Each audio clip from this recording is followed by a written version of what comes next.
Nina almost dropped the recorder the first time she heard her father's voice again. It was 2:13 in the morning, rain tapping against the bedroom windows hard enough to blur the street lights outside, and Gabriel had only been gone maybe 4 hours by then.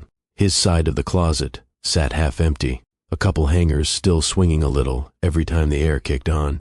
She pressed play, then stopped it almost immediately because her father sounded tired. Not sick exactly, just certain. And after 12 years of marriage, Nina suddenly had this awful feeling that whatever was on that recorder was about to change the way she remembered her entire life. Then the tape crackled again. If he left you, then there are things about your husband you were never supposed to find out this way. Nina started crying before he even finished the sentence. And the worst part was, deep down, I think she already knew. Welcome to Mr. Graham's story, my beautiful, amazing family. Y'all have been so supportive, and I promise to always do my best to give you the best as I learn and improve every day. If this is your first time watching, comment below with where you're watching from and subscribe to officially join the family. 3 years earlier, the rain had been falling since before sunrise. By afternoon, the windows at St. Vincent's looked fogged around the edges, and the parking lot outside reflected the gray sky like dull metal. Every few minutes, headlights dragged across the wet pavement below, blurry through the water streaks. Nina sat beside her father, peeling an orange she didn't even want. People kept bringing food to the hospital room like casseroles and fruit trays could somehow slow down what was happening. Church people, neighbors, her cousin Denise, everybody arriving with soft voices and tired eyes, and the same careful expression people wore when they already knew the ending but didn't want to say it aloud. The orange smell sat heavy in the room. Her father shifted slightly in the chair beside the bed, and the old vinyl cushion let out that dry squeak Nina had started recognizing before she even looked up. He hated hospitals. Not in the normal way people did either. He genuinely seemed offended by them. The smells, the gowns, the waiting, the way nurses spoke to grown adults like kindergarten teachers. 3 days earlier, he'd argued with a respiratory therapist because she called him sweetheart. Now he mostly sat quietly watching the rain. Nina separated another orange slice carefully. You want one? No. You haven't eaten anything. I had Jell-O. That doesn't count. It counted enough for them to charge me $12. That pulled a tired laugh out of her. For a minute, the room settled again. Rain against glass. The low television mounted in the corner turned almost all the way down. Somebody rolling equipment through the hallway outside. Her father looked thinner every day now. That was the hardest part. Not even the diagnosis anymore. Just the shrinking. The man who used to carry lumber on his shoulder during summer projects now needed help adjusting blankets. Nina looked down at the orange in her lap before saying, Gabriel wants to come by after work. Her father gave a small nod, but didn't answer immediately. He's still at the office every night? Nina sighed softly. Daddy, I'm asking. He's busy. He's trying to make partner. That finally made her father look over at her fully. You've been saying that for about 4 years now. Nina smiled faintly. That's how law firms work. I know how law firms work. I just also know when a man starts acting like his office is his real address. She leaned back in the chair. You always do this. Do what? Make little comments. They ain't little if you keep hearing them. Nina rubbed at her forehead. She was tired already, and it wasn't even evening yet. The last few months had turned her life into schedules and medication charts and insurance calls and driving back and forth across town, while still trying to keep her own marriage from feeling like two people sharing a calendar instead of a life. Gabriel had been under pressure for so long the phrase barely meant anything anymore. Pressure at work, pressure financially, pressure about partnership reviews, pressure about clients. Everything was pressure. And somewhere along the way, Nina had gotten used to translating his distance into stress before he even asked her to. He's doing the best he can, she said quietly. Her father watched her a moment too long. Then he looked back toward the rain. You still covering for him? Nina stopped peeling the orange. What? For Gabriel. The room felt smaller suddenly. She stared at him. Why are we doing this right now? Because right now matters.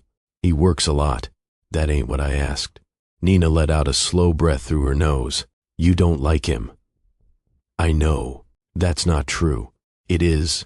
Her father adjusted the blanket over his legs carefully before speaking again. No, he said. I just never trusted how much he liked being admired. Nina frowned immediately. What does that even mean? He likes attention too much. So, because he's confident, that makes him a bad person? I didn't say bad. You imply things. Her father gave a tired shrug. I watch people. That was the frustrating thing about him. The older he got, the less interested he became in arguing. He'd say one sentence and leave it sitting there like it was enough on its own. Most of the time, it irritated Nina because it forced her to keep thinking about it afterward. She set the orange peel down harder than she meant to. Gabriel has been helping me every step of the way with this. Her father stayed quiet. He comes here after work. Sometimes. He checks on you. He's exhausted too. At that, her father finally looked at her again. But this time, his expression softened, and somehow, that felt worse. Nina, he said gently, you look tired all the time now. She opened her mouth immediately. I'm fine. You say that before I even ask. The rain outside grew louder for a second, or maybe the room just got quieter. Nina stared at the carpet near her shoes. Truth was, she had been tired for a long time. Not dramatic crying in the shower tired, just worn down in ways that became normal slowly. Gabriel missed dinner more nights than not now. Half their conversations happened through texts about groceries or schedules or whether somebody paid the water bill. And when they did sit together lately, it usually felt like Gabriel was somewhere else mentally, answering emails during movies, checking his phone at restaurants, saying what? 3 seconds after she spoke, because he hadn't heard a word she said. But marriage went through phases. Everybody said that, especially after 10 years, especially without kids, especially when careers got involved. So Nina adapted the way people did when they loved somebody, quietly, gradually, until the adjustments stopped feeling temporary. Her father reached toward the nightstand drawer beside the hospital bed.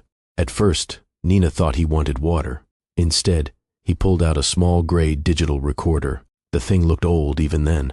Scratches near the buttons. Cheap plastic casing. Nina blinked. What's that? Take it. She laughed softly. Why do you have a recorder? Because I'm old. Daddy, I need you to hold on to it.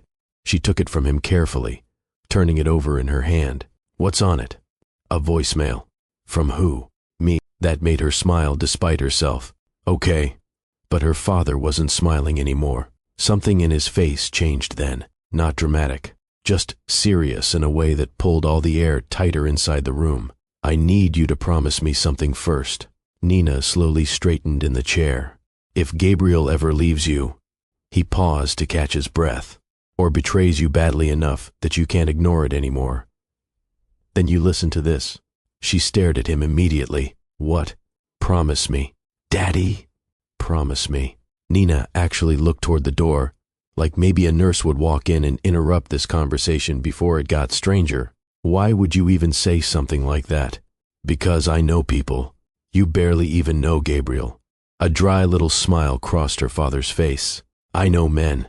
That's not fair. No, he agreed softly. Usually it isn't. She shook her head. You're being dramatic. I'm dying, he said plainly. I earned dramatic. That pulled a reluctant laugh out of her before she could stop it. Then he reached over suddenly and squeezed her wrist. His hand felt lighter than she remembered. That scared her more than anything else had all week. Promise me. The room went very still after that. Nina looked down at the recorder again, at the scratched plastic, at her father's thin hand resting against the blanket now, and honestly, part of her thought the medication was affecting him emotionally. The cancer had spread fast the last couple months. Some days he talked normally. Other days he drifted halfway into old memories before realizing where he was. You're worrying yourself over nothing, she said quietly. Maybe, so why do this? He looked at her for a long moment before answering. Because sometimes the people who love you notice your sadness before you do. That landed somewhere deep enough to annoy her instantly. I'm not sad. Her father didn't argue, didn't push, just watched her with that same calm expression that made lying feel childish even at 38 years old. Finally, Nina shook her head and slipped the recorder into her purse. Fine, she muttered. I promise. His shoulders relaxed slightly after that, like he'd been waiting for it. A knock sounded against the partly open door a second later, and Gabriel stepped into the room carrying coffee cups and a folded umbrella. "Sorry," he said, shaking rainwater off his sleeve. "Traffic's insane." He leaned down and kissed Nina on the forehead automatically before greeting her father, and for a second, everything looked normal again, almost convincing. Gabriel loosened his tie while talking about some difficult client downtown. Nina listened, nodding in the right places, but halfway through the conversation, she noticed something strange. Her father wasn't really listening to Gabriel. He was watching Nina instead, watching her smile when she was supposed to, watching her fill silences before they became awkward, watching her explain away little things automatically, like she'd practiced it too long. That feeling stayed with her the rest of the evening. Even after Gabriel drove her home through the rain, even after he took a work call in the kitchen while she changed clothes for bed, even after he climbed into bed an hour later, smelling like expensive cologne and wet pavement, Nina lay awake staring at the ceiling, while Gabriel slept beside her, facing the opposite direction. At some point around midnight, she remembered the recorder still sitting inside her purse near the front door. For a moment, she almost got up to throw it away. Instead, the next morning, she shoved it into a storage box in the back of their bedroom closet, beneath old tax papers and winter shoes. Then life kept moving. Doctor visits, funeral arrangements, work, church casseroles, grief, and eventually the recorder became one more forgotten thing buried in the dark. Until 3 years later, Gabriel left. The strange thing about betrayal was how ordinary the day started. Nina stood in the pasta aisle at Publix, holding 2 different jars of sauce like the decision actually mattered. One was on sale. The other was the kind Gabriel liked back when they still cooked together on Sundays without somebody answering emails halfway through dinner. The store speakers played Old Anita Baker low enough to barely notice. A woman near the end cap kept letting her toddler throw crackers onto the floor, while pretending not to see him doing it. Everything about the afternoon felt painfully normal. Nina finally tossed the cheaper sauce into the cart and reached for her phone when it buzzed against the handle. Rochelle. Nina almost ignored it. Rochelle only called instead of texting when something had happened. Church drama usually. Somebody arguing over choir money. Somebody's nephew getting arrested. Somebody pretending they weren't separated while already dating again. Nina answered anyway. "Hey, girl. Where are you?" Nina frowned immediately. "Publix." A pause.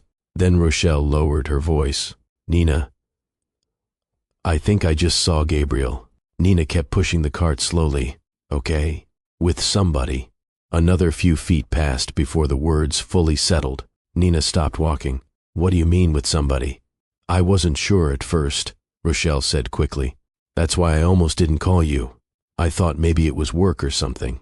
Nina gave a short laugh automatically. Probably was. Nina. Something in Rochelle's tone made her stomach tighten.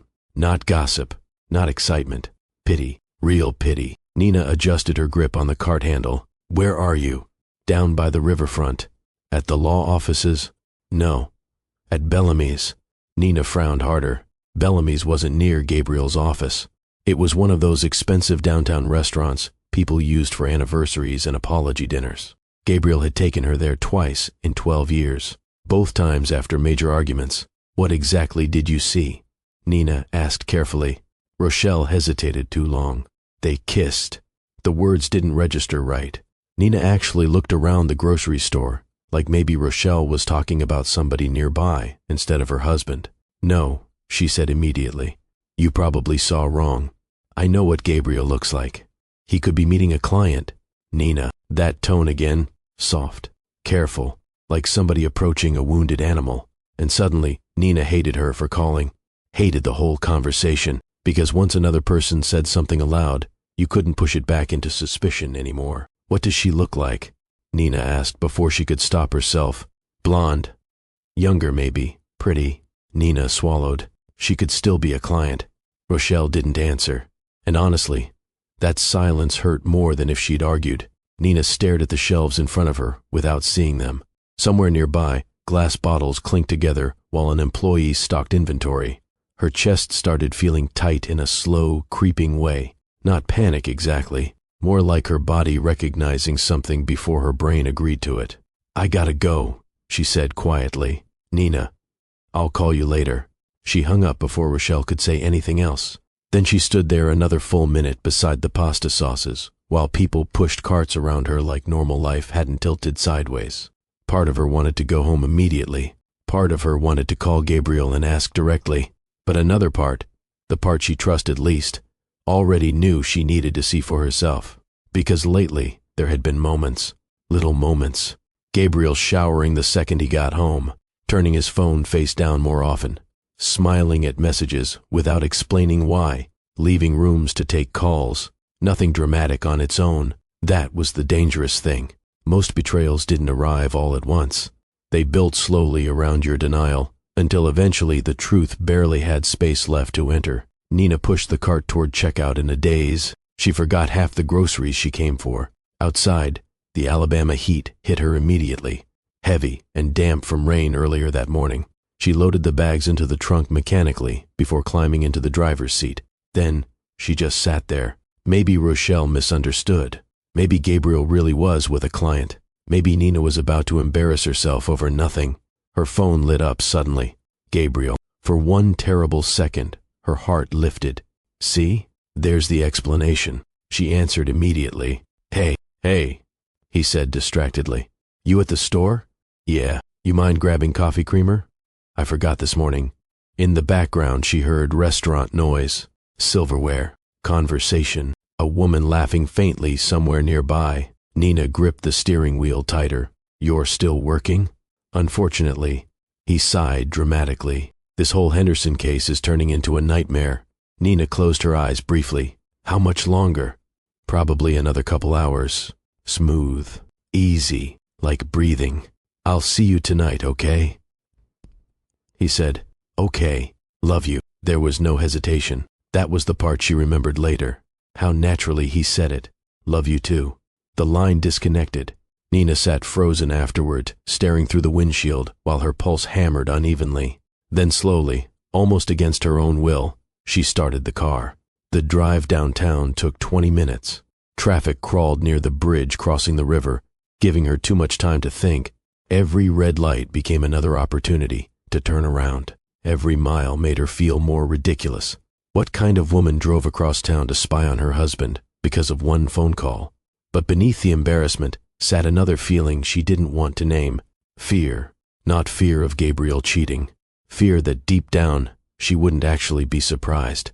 Bellamy's sat near the riverfront behind rows of decorative trees wrapped with tiny white lights. Valet attendants moved through the front entrance while couples drifted inside laughing softly. Nina parked across the street beside a law office already closed for the evening.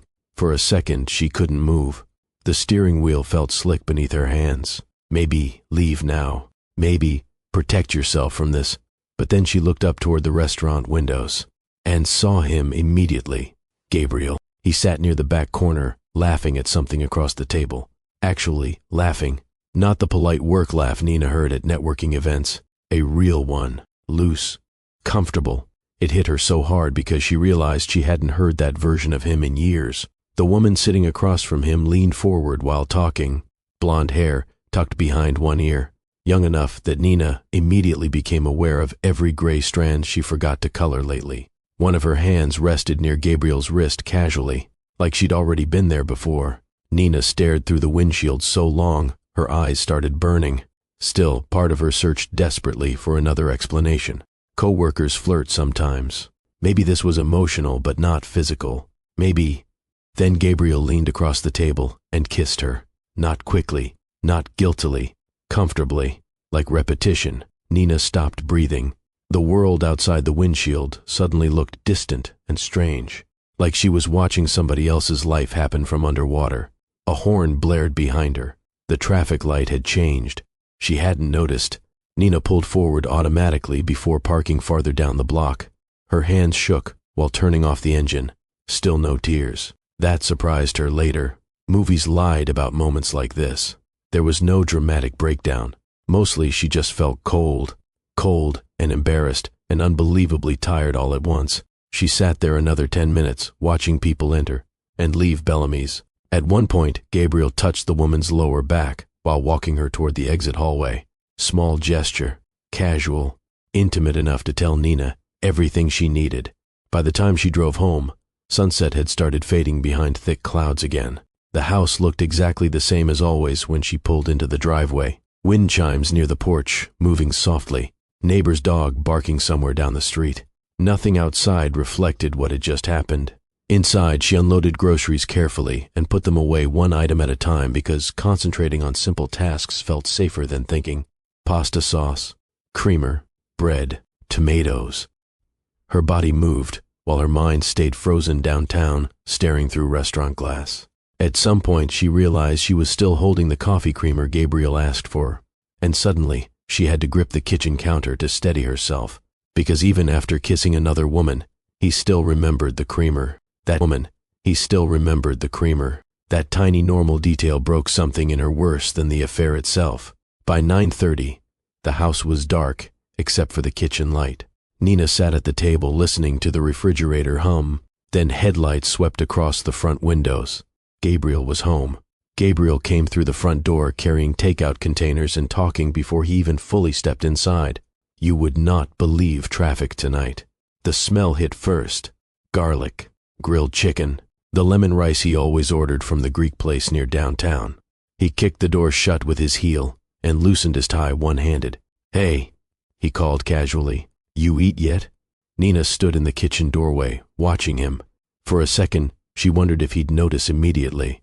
If guilt changed people physically, somehow, made them hesitate, avoid eye contact, speak differently. But Gabriel moved through the house normally, setting keys on the counter, checking his phone, pulling plastic utensils from the takeout bag. Then finally he looked up fully, and paused. "What?" Nina didn't answer right away. The clock above the stove ticked softly between them. "Who is she?" Gabriel went completely still, not shocked. That was the first thing Nina noticed. Not confused either. Recognition, like a man hearing the question he'd been preparing for. "Nina, who is she?" He slowly set the food containers onto the counter. "You followed me?" The question landed wrong, immediately. Not denial, not outrage, just irritation at the process. Nina folded her arms tightly across herself, because suddenly she felt exposed standing there. "I asked you something." Gabriel rubbed at his forehead. "This isn't how I wanted this conversation to happen." That sentence hit harder than she expected, because it meant there had already been plans, timing, thought-out explanations, maybe even an exit strategy. Nina stared at him. "How long?" He looked away briefly, and that was enough. Her stomach dropped so fast she thought she might actually get sick. Oh my God! It wasn't supposed to become serious. She blinked slowly. "What?" Gabriel exhaled, like he was already tired of this. "She understands me in ways you haven't lately." Nina actually laughed once, sharp, disbelieving, because real people weren't supposed to say things like that out loud. "What does that even mean?" "You've been angry for years. I've been exhausted for years. There's always tension now, because you disappear constantly. I work. You lie." Silence. Gabriel's jaw tightened slightly. Then he leaned back against the counter, crossing his arms, and suddenly he looked less like a guilty husband and more like a defense attorney preparing an argument. "You make everything difficult lately," he said. "Every conversation turns into some emotional interrogation." Nina stared at him in disbelief. "You cheated on me, and you think that happened in a vacuum?" That one actually stunned her quiet, not because she believed it, because part of him clearly did. Gabriel ran a hand through his hair and started pacing slowly across the kitchen. "I've tried with you, Nina." She almost laughed again. "Tried." The word floated around the room like something rotten. "Tried what?" "To connect with you. I buried my father last year. And ever since then, you shut down. I was grieving. You stopped seeing me." Nina looked at him for a long second, then said softly, "You mean I stopped managing you?" His expression hardened immediately. "That's unfair." "No," she said. "I think it's probably the first honest thing I've said all night."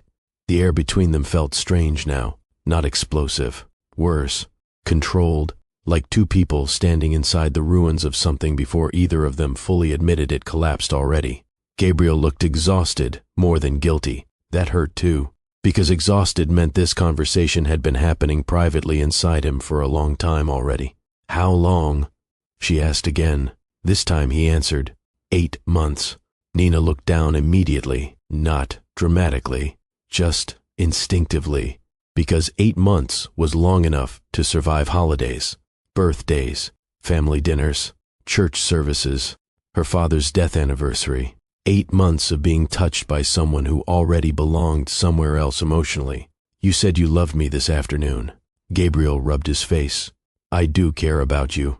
The correction sliced through her quietly. Not love. Care. Like she was somebody recovering from surgery. You know what's crazy? Nina said softly. He didn't answer. I think part of me knew. Gabriel looked up carefully. Every time I asked why you were distant, I already had your excuse ready before you answered. Work stress. Partnership pressure. Deadlines. Nina. No, seriously. She laughed under her breath again. I did all the work for you. Her eyes finally started burning then, not loud crying yet, just the pressure of it building. Gabriel stepped closer carefully. I never wanted to hurt you. Then what exactly was your plan here? He hesitated. Too long. And once again, hesitation told the truth, before words did. You were gonna leave. He looked away. Oh my God. It wasn't supposed to happen like this. There keeps being a version you planned, she said. Did you notice that?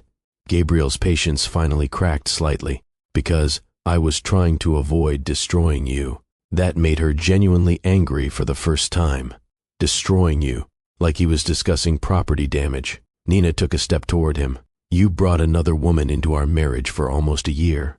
It was complicated. No, she snapped. It was selfish. His own frustration surfaced now too. You think living with constant resentment is easy? Resentment? Nina repeated. You disappeared from this marriage years ago. That's not true. You haven't looked at me in months unless you needed something. That's dramatic. Is it? Gabriel opened his mouth, closed it again, then finally said the thing she would replay in her head for years afterward. I'm not in love anymore. There it was. Simple, clean, practiced. Nina felt something inside her go painfully still. 12 years. Reduced to one calm sentence in a kitchen smelling like takeout containers cooling on the counter. She looked at him and suddenly saw every version of him at once. 2008-year-old Gabriel dancing badly at their wedding. 2-year-old Gabriel crying in the car after they found out their second fertility treatment failed. Gabriel holding her hand at her father's funeral. Gabriel kissing another woman beside the river 3 hours earlier. All of them existed together now, and somehow that made it worse. She's from the firm? Nina asked quietly. His silence answered again. Nina nodded slowly. Wow. She didn't mean for this to happen either. That nearly pushed her over the edge. The audacity of protecting Claire's image inside his confession. Nina turned away before she said something cruel enough to permanently change herself, too. For a minute, neither of them spoke. The refrigerator hummed softly. Rain started again outside. Finally, Nina said, Get out. Gabriel blinked. Nina, get out. I think we should talk tomorrow when emotions settle. She turned back toward him slowly. You think this is emotion? Something about her face must have changed because Gabriel stopped talking. Nina pointed toward the hallway. Pack whatever you need and leave. He studied her quietly, maybe expecting screaming, begging, some kind of collapse. But Nina just stood there, trembling from adrenaline and heartbreak and humiliation, all mixing together inside her chest. Eventually, Gabriel nodded once, then walked past her toward the bedroom. The sound of drawers opening upstairs made her physically ill. 12 years fitting into luggage. At one point, she heard hangers sliding violently across the closet rod. At another, the bathroom cabinet opening and shutting. Ordinary sounds. That was the awful part. Life kept sounding normal while her marriage ended upstairs. Gabriel came down carrying 2 suitcases around midnight. He paused near the front door. Nina stayed sitting at the kitchen table, staring at nothing. I'm sorry, he said finally. She didn't answer. And after a few seconds, he left. The door shut softly behind him. No dramatic slam, no final speech. Just the quiet click of a man exiting a life he already left emotionally months earlier. Nina sat there a long time afterward. The house sounded unfamiliar now, too large. Every small noise became noticeable. The refrigerator motor, Water dripping outside, a floorboard settling upstairs. At some point she realized she was still sitting beside the untouched takeout containers Gabriel brought home. She threw them into the trash without opening them. Then she walked slowly through the house, turning off lights one room at a time because she didn't know what else to do with herself. Their bedroom hurt worst. Half the closet empty, Gabriel's phone charger still plugged into the wall. One of his shoes still near the dresser, because apparently even affairs didn't prevent men from forgetting things. Nina sat on the edge of the bed, staring into the dark. Still no real crying. Her brain felt too overloaded for emotion to organize itself properly. Mostly, she just kept replaying tiny details. 8 months. Bellamy's. I'm not in love anymore. At 1:07 in the morning, she opened the bedside drawer, looking for sleep medication. Instead, she found an old receipt from the hospital gift shop. And suddenly, another memory surfaced. Rain against hospital windows. Her father squeezing her wrist weakly. The recorder. Nina froze completely, then slowly looked toward the closet. The storage box sat buried beneath winter blankets and old paperwork exactly where she left it 3 years earlier. For a second, she just stared at it from across the room, because deep down, before she even touched it, she already knew. Whatever was on that recorder was about to change everything she thought she understood about her marriage. It took Nina almost 20 minutes to find the recorder. The storage box had ended up buried beneath winter blankets, old tax folders, and a broken lamp she kept meaning to throw away. By the time she finally pulled it free from the closet floor, dust coated the sleeves of her sweatshirt. The house stayed painfully quiet around her. No television downstairs, no footsteps, no Gabriel moving through rooms while pretending not to be distracted by work. That silence felt different now, bigger. Nina sat cross-legged on the bedroom floor, turning the recorder over in her hands. The batteries were dead. Of course they were. She actually laughed once under her breath because it felt ridiculous suddenly. 2 in the morning. Marriage destroyed. Digging through storage bins for a message from a dead man. For a second, she almost gave up. But then she remembered her father's face in that hospital room. The way he kept watching her instead of Gabriel. That calm certainty. Nina grabbed her keys. The Walgreens near Highway 31 was mostly empty except for one cashier restocking gum near the registers and an older man buying cough medicine. Nobody looked at her twice. She stood in the battery aisle longer than necessary, staring blankly at different packages while exhaustion pressed behind her eyes. Her reflection in the security mirror above the shelves looked older than she remembered. When she reached the counter, the cashier scanned the batteries and tissues without speaking. "Rough night?" he asked finally. Nina almost answered honestly. Instead, she shook her head once, something like that. Rain had started again by the time she drove home. By 2:13 a.m., she sat on the edge of the bed, holding the recorder, while water tapped steadily against the windows. Gabriel's side of the mattress stayed untouched beside her. That bothered her more than she expected, not because she wanted him there, because 12 years of habit didn't disappear in one night. Her hands shook slightly while replacing the batteries. For a second, she stared at the play button without pressing it. Part of her already knew this recording wasn't going to comfort her. Then she inhaled slowly and hit play. Static crackled through the speaker first. A hiss. Then her father's voice filled the room. Nina. Her throat tightened instantly. Cancer had changed his voice near the end, thinned it out. Hearing it again felt like reopening grief she barely learned how to carry. She covered her mouth with one hand. "If you're listening to this," he said slowly, "then I guess things turned out the way I was afraid they might." Nina shut her eyes. "I need you to listen all the way through before reacting emotionally.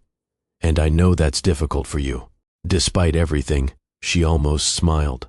That sounded exactly like him. A soft cough crackled through the speaker before he continued. "About 4 years before I got sick, Gabriel came to me privately asking for help." Nina frowned immediately. He was in debt. Serious debt. Gambling. Her eyes opened. "What?" The word slipped out into the empty room automatically. "He begged me not to tell you. Said it started during law school and got worse after he joined the firm. Sports betting, credit cards, personal loans." Nina stared at the recorder in disbelief. No, that couldn't be right. Gabriel hated gambling, didn't he? Her mind immediately started searching for contradictions. Times he mentioned football bets casually with coworkers, Vegas trips with clients. Random financial stress she never fully understood. I paid most of it off, her father continued, not because I trusted him completely, because by then your finances were tied together enough that his collapse would have become yours too. Nina stood slowly from the bed. The room suddenly felt too warm. I told myself everybody deserved one chance to get their life together. And for a while, I thought maybe he had. A long pause filled with static. But while cleaning up his debts, I learned things I wish I hadn't. Nina stopped pacing. He cheated before the wedding. The words landed hard enough that she sat back down immediately. No. She whispered it like someone might correct him. I found proof accidentally through hotel charges connected to one of the accounts I helped settle. When I confronted him, he swore it ended. Swore he loved you. Swore he'd become the husband you deserved. Nina pressed both hands against her forehead.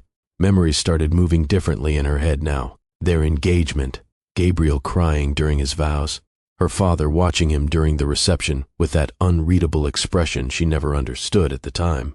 And maybe part of him meant it then, her father said. I don't know. A coughing fit interrupted the recording briefly. Nina waited through the rough breathing until his voice returned again.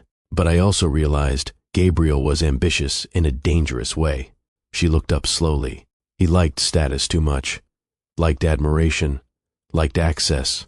Rain rattled harder against the windows outside. And after our family investments helped connect him with the partners who later elevated his career. Another pause. I stopped believing you were the only reason he stayed. That finally broke the tears loose. Not dramatic sobbing. Exhausted grief. The kind that arrived when too many truths stacked together too quickly. Nina lowered her head, while tears slid silently down her face. Because suddenly random moments from 12 years of marriage started rearranging themselves. Gabriel pushing aggressively to join certain country clubs. Networking dinners that mattered more than vacations. His obsession with appearances. The expensive watch purchased during a year they were supposedly cutting back. Things she explained away because successful people cared about status, didn't they? There's more, her father said. Nina wiped her face quickly and forced herself to keep listening. You'll find account documents and trust agreements inside the brown envelope, hidden beneath this recorder. Read everything carefully before discussing any of it with anybody.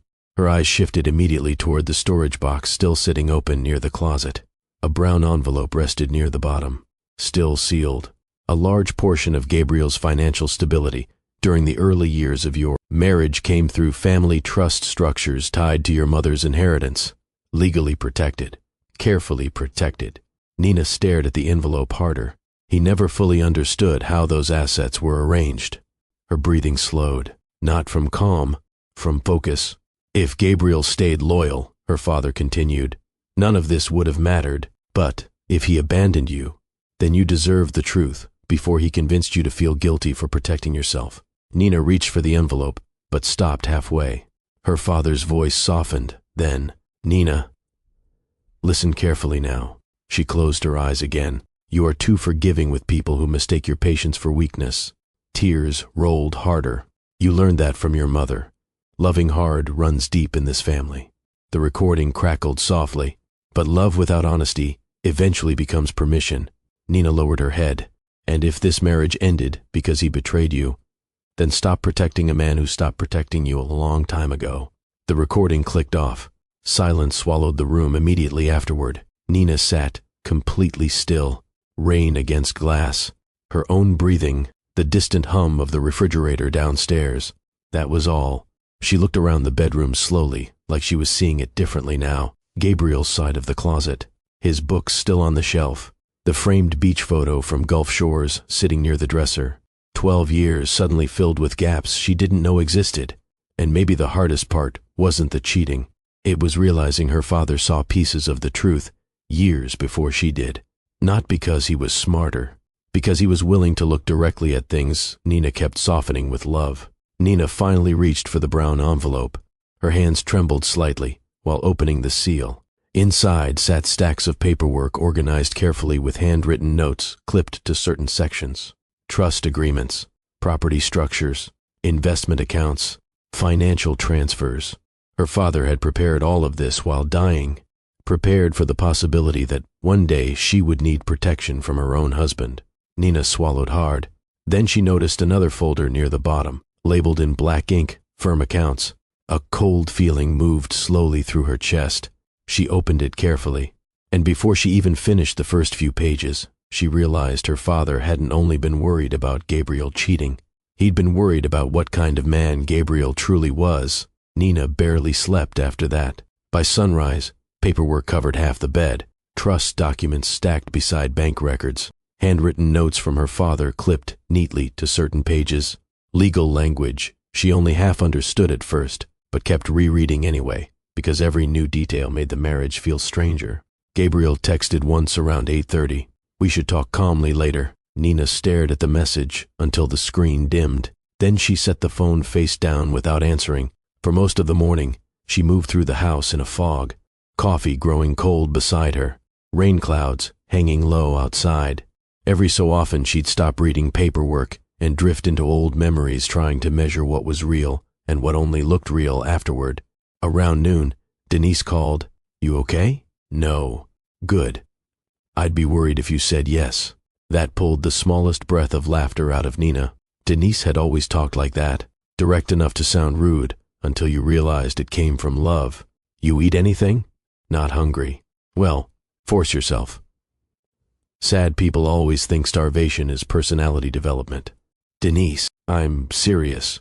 Nina leaned back against the couch cushions and rubbed at her eyes. "I don't even know what I'm feeling right now." "You don't need to yet."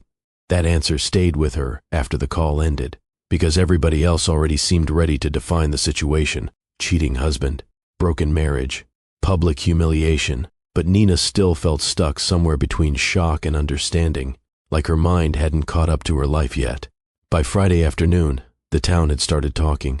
Not openly, not directly, but Alabama church communities moved information faster than local news stations. Women who normally texted Bible verses suddenly texted vague support instead. "Thinking about you today. Call if you need anything." One woman from church sent, "Men are disappointing sometimes." Nina nearly threw the phone across the room. What made it worse was the politeness of it all. Nobody asked directly. They circled pain carefully while still feeding on it. Then Saturday morning, Rochelle called again. This time Nina answered, already irritated. "What now? You sitting down?" "No." A pause. "Nina, your neighbors saw Gabriel at the house."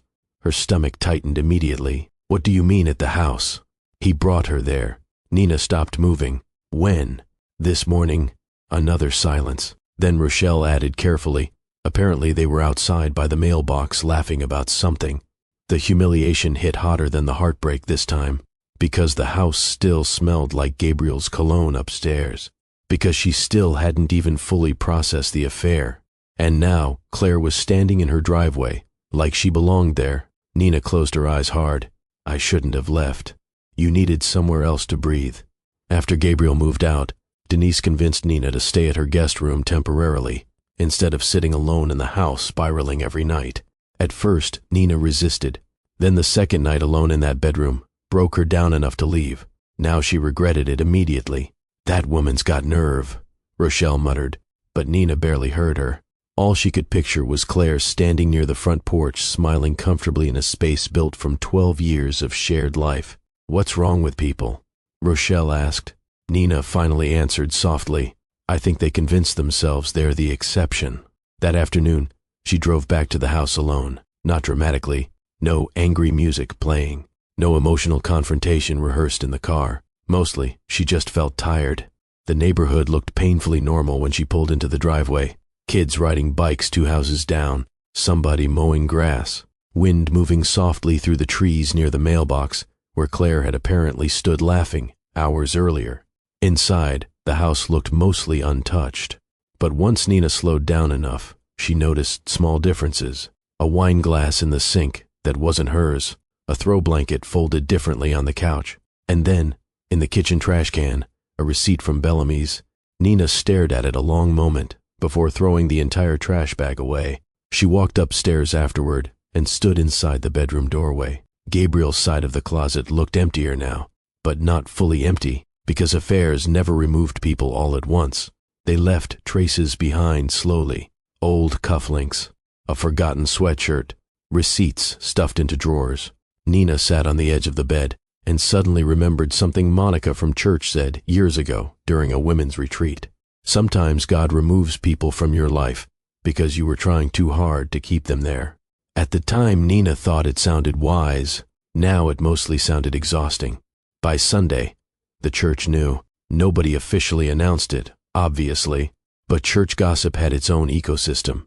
Information moved through prayer chains and concerned conversations disguised as support.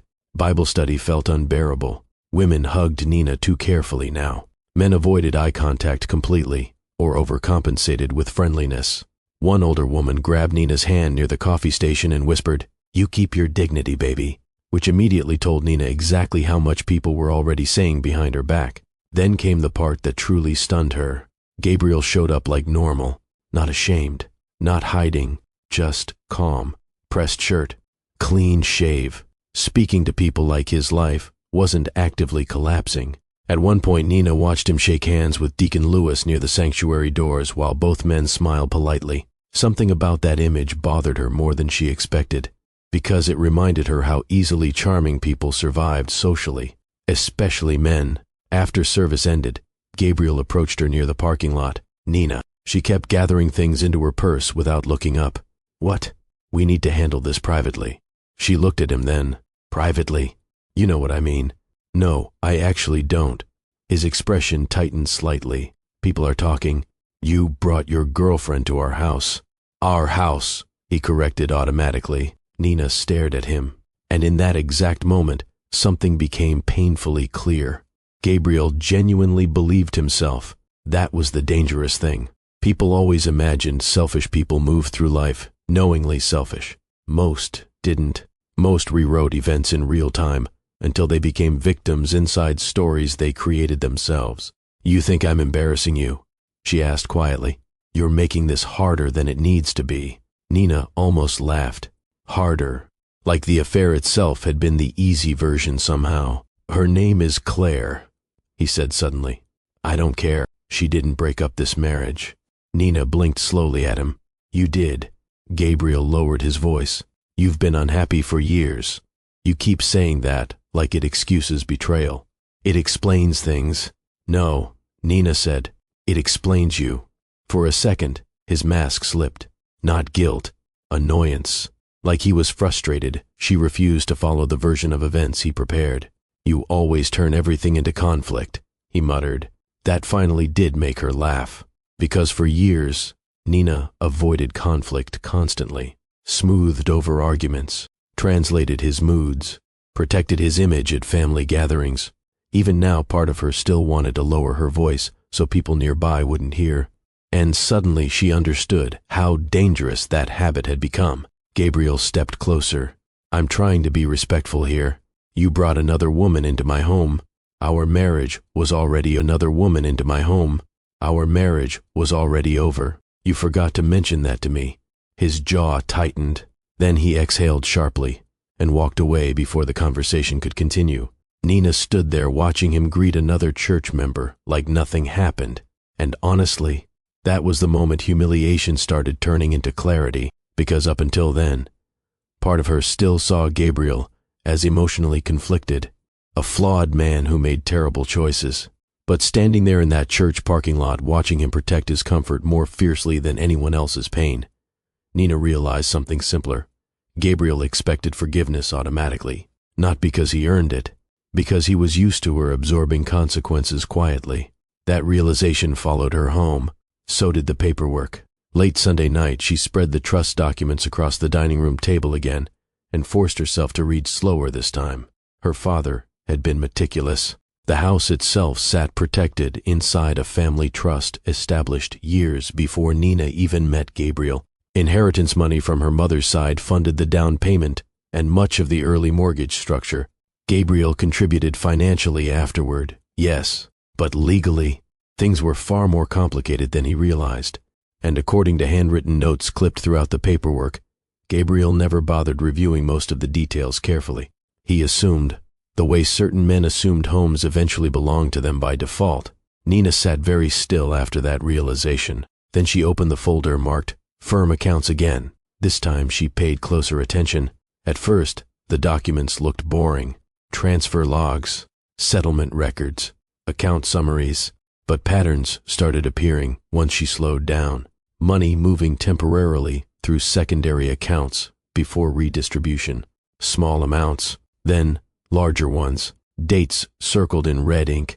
Beside one highlighted transfer, her father had handwritten, "Look deeper if necessary." Nina frowned.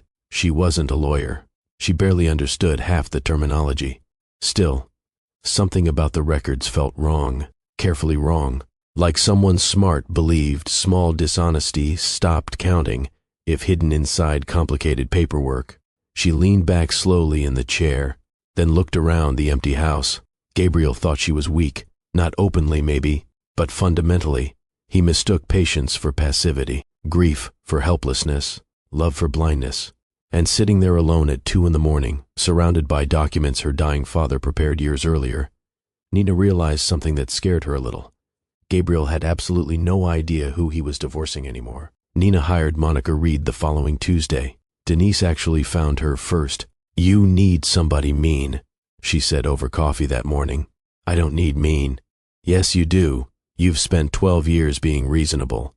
Look where that got you." Nina rolled her eyes, but she still took the business card. Monica Reed, Family and Financial Litigation. The office sat downtown above a bank building with terrible parking and aggressively cold air conditioning. Nina almost turned around twice before going upstairs. Part of her still hated how official everything was becoming. Lawyers made things real. Divorce sounded survivable in conversation. Legal paperwork made it permanent. The receptionist led her into a corner office overlooking the street. Monica Reed looked exactly like someone who billed people by the hour without apology. Mid-40s maybe. Sharp eyes, navy blazer, reading glasses hanging from one hand while she skimmed through the documents Nina brought. She didn't speak for the first several minutes, only turned pages, occasionally marking something with a yellow tab. Finally, she leaned back slowly. "Your husband is either arrogant or careless." Nina gave a tired half shrug. "Probably depends on the day." Monica's mouth twitched briefly. Then she lifted one of the trust documents again. "Who organized these?" "My father. He was smart." That word hit Nina unexpectedly hard. Was. Monica noticed the reaction immediately, but kept going. These protections were intentional. Very intentional. What exactly does that mean? "It means your father understood leverage." Nina shifted uncomfortably in the chair. Marriage and leverage felt ugly together in the same sentence. Monica must have noticed because her tone softened slightly. "I'm not saying your father planned for your marriage to fail," she said. "I'm saying he made sure you wouldn't be destroyed financially if it did." Nina looked down at her hands. For years she thought her father simply disliked Gabriel personally. Now she wondered how much he actually saw. Monica continued flipping through paperwork. "Did your husband ever review these trust structures carefully?" "I honestly don't know." "Yes, you do." Nina looked up. Monica set the folder down. "Men like your husband usually assume they understand financial ownership without reading details, especially in marriages where they slowly become the higher earner publicly." The uncomfortable part was how accurate that sounded. Gabriel handled most conversations involving investments or taxes during the later years of their marriage. Not because Nina couldn't understand them, because eventually it became easier letting him take over. At the time it felt like partnership. Now she wasn't sure. Monica tapped another document lightly. "The house is far more protected than he realizes." Nina inhaled carefully. "And these account records?" That changed Monica's expression immediately. She reached for the separate folder labeled Firm Accounts and opened it again. The room stayed quiet, except for traffic outside and papers shifting. After several minutes, Monica removed her glasses slowly. "Where exactly did your father get these?" "I don't know." "Did he explain them?" "Only that I should look deeper if necessary." Monica nodded once, then leaned forward slightly. "Your husband's been moving money." Nina frowned. "Meaning?" "These look like temporary transfers through secondary holding accounts." "I don't understand any of this." "You don't need to fully understand it yet." Monica slid one highlighted page across the desk. "See these dates? Client settlement funds enter one account, then portions move briefly through another before final redistribution." Nina stared at the numbers blankly, That's bad? Monica looked directly at her. It's potentially disbarment level bad. The office suddenly felt colder. Nina sat back slowly. No, I'm not making accusations yet, Monica said carefully. But if these records are accurate, your husband may have been floating client funds temporarily. Floating? Using money that technically isn't his to stabilize short-term cash flow gaps. Nina shook her head immediately. That doesn't sound like Gabriel. But even while saying it, her confidence weakened. Because gambling debts suddenly changed old memories too. Financial pressure, random panic over expenses despite good income, mood swings after football weekends. Things she dismissed separately now sat connected together. Monica watched her quietly. You still love him, she said finally. The honesty of it embarrassed Nina immediately. I don't know what I feel. Yes, you do. That's why this hurts. Nina looked away toward the office windows. Downtown traffic crawled below, while people moved through crosswalks carrying coffee cups and briefcases in normal lives. I keep trying to figure out what was real, she admitted softly. Monica nodded like she heard that sentence often. The dangerous people usually aren't monsters all the time. Nina swallowed hard, because that was exactly the problem. Gabriel wasn't cruel every day. He remembered birthdays. He held her hand during funerals. He brought her soup when she got sick. He also lied for years. Both things existed together now, and her brain still struggled holding them in the same place. Monica closed the financial folder carefully. For now, I recommend 2 things. Nina straightened slightly. 1. Stop communicating emotionally with your husband. Keep conversations brief and practical. That won't be hard lately. 2. Don't warn him. About what? That you know more than he thinks you know. Nina frowned. You really think it's that serious? Monica held her gaze a second too long before answering. I think your father left breadcrumbs very deliberately. That sentence sat heavy between them. After the meeting ended, Nina drove aimlessly for nearly an hour before going home. The city looked different lately, or maybe she did. Restaurants she and Gabriel used to visit now carried memories she didn't trust anymore. Even familiar roads felt strange, because her mind kept replaying conversations differently with this new information attached. At a red light near Crestwood, her phone buzzed. Gabriel. She almost ignored it. Instead, she answered on speaker. Yeah? You met with a lawyer? Straight to it. Nina leaned back against the seat. That was fast. I got served paperwork at work. His irritation barely stayed controlled. You couldn't give me a heads up. You gave another woman our house. That's not what this is about. Nina almost laughed, then enlightened me. I thought we could handle this privately. We tried your version of private already. Gabriel exhaled sharply through the phone. I don't understand why you're escalating everything. That word again, escalating, like she started the fire by acknowledging smoke. Nina looked out the windshield while traffic moved slowly ahead. You know what's interesting? She said calmly. You keep acting shocked that actions have consequences. Silence. Then Gabriel lowered his voice. You're angry right now. I get that. There it was, that careful tone he used whenever he wanted her to feel emotional and unreasonable at the same time. Usually it worked. This time it didn't. No, Nina said quietly. I think I'm finally paying attention. The light turned green. Cars behind her started moving. Gabriel stayed silent long enough that she wondered if the call dropped. Then he asked carefully, What does that mean? Nina thought about the recorder. The debts, the trust, the financial records, her father watching her in that hospital room with exhausted concern. It means, she said softly, I don't think you've been honest with me for a very long time. Gabriel didn't answer immediately, and for the first time since the affair exploded, Nina heard something new in his silence. Not guilt, nervousness, real nervousness. You're letting people get in your head, he said finally. Nina almost smiled, because that sentence told her more than he realized. People only said things like that when they were losing control of the narrative. She pulled into her driveway slowly. I'll have my attorney contact yours, she said. Nina. Then she hung up. Inside the house, the quiet no longer felt empty in the same way. Painful still, but clearer. She walked into Gabriel's old office downstairs and stood there, looking around at shelves filled with legal books and framed certificates. For years, she saw this room as proof of ambition, success, security. Now she wondered how much performance lived inside it, too. Her eyes landed on a framed photo near the desk. Her father and Gabriel shaking hands after Gabriel made junior partner, both smiling. But now, knowing what her father already suspected by then, Nina noticed something she missed before. Her father's smile never quite reached his eyes. That night, Monica emailed officially requesting financial disclosures and initiating proceedings. The divorce had begun. The mediation meeting happened 3 weeks later in an office building downtown that smelled faintly like coffee and carpet cleaner. Nina almost canceled twice that morning. Not because she wanted Gabriel back, because she was tired of becoming someone whose life involved conference rooms and attorneys and documents labeled marital assets. Monica met her in the lobby carrying 2 legal folders and an iced coffee. "You sleep at all?" she asked. "A little. That's enough for today." They rode the elevator upstairs, mostly in silence. Nina wore a dark green blouse Denise picked out after rejecting 3 other outfits. "You need to look stable," Denise said, "not heartbroken.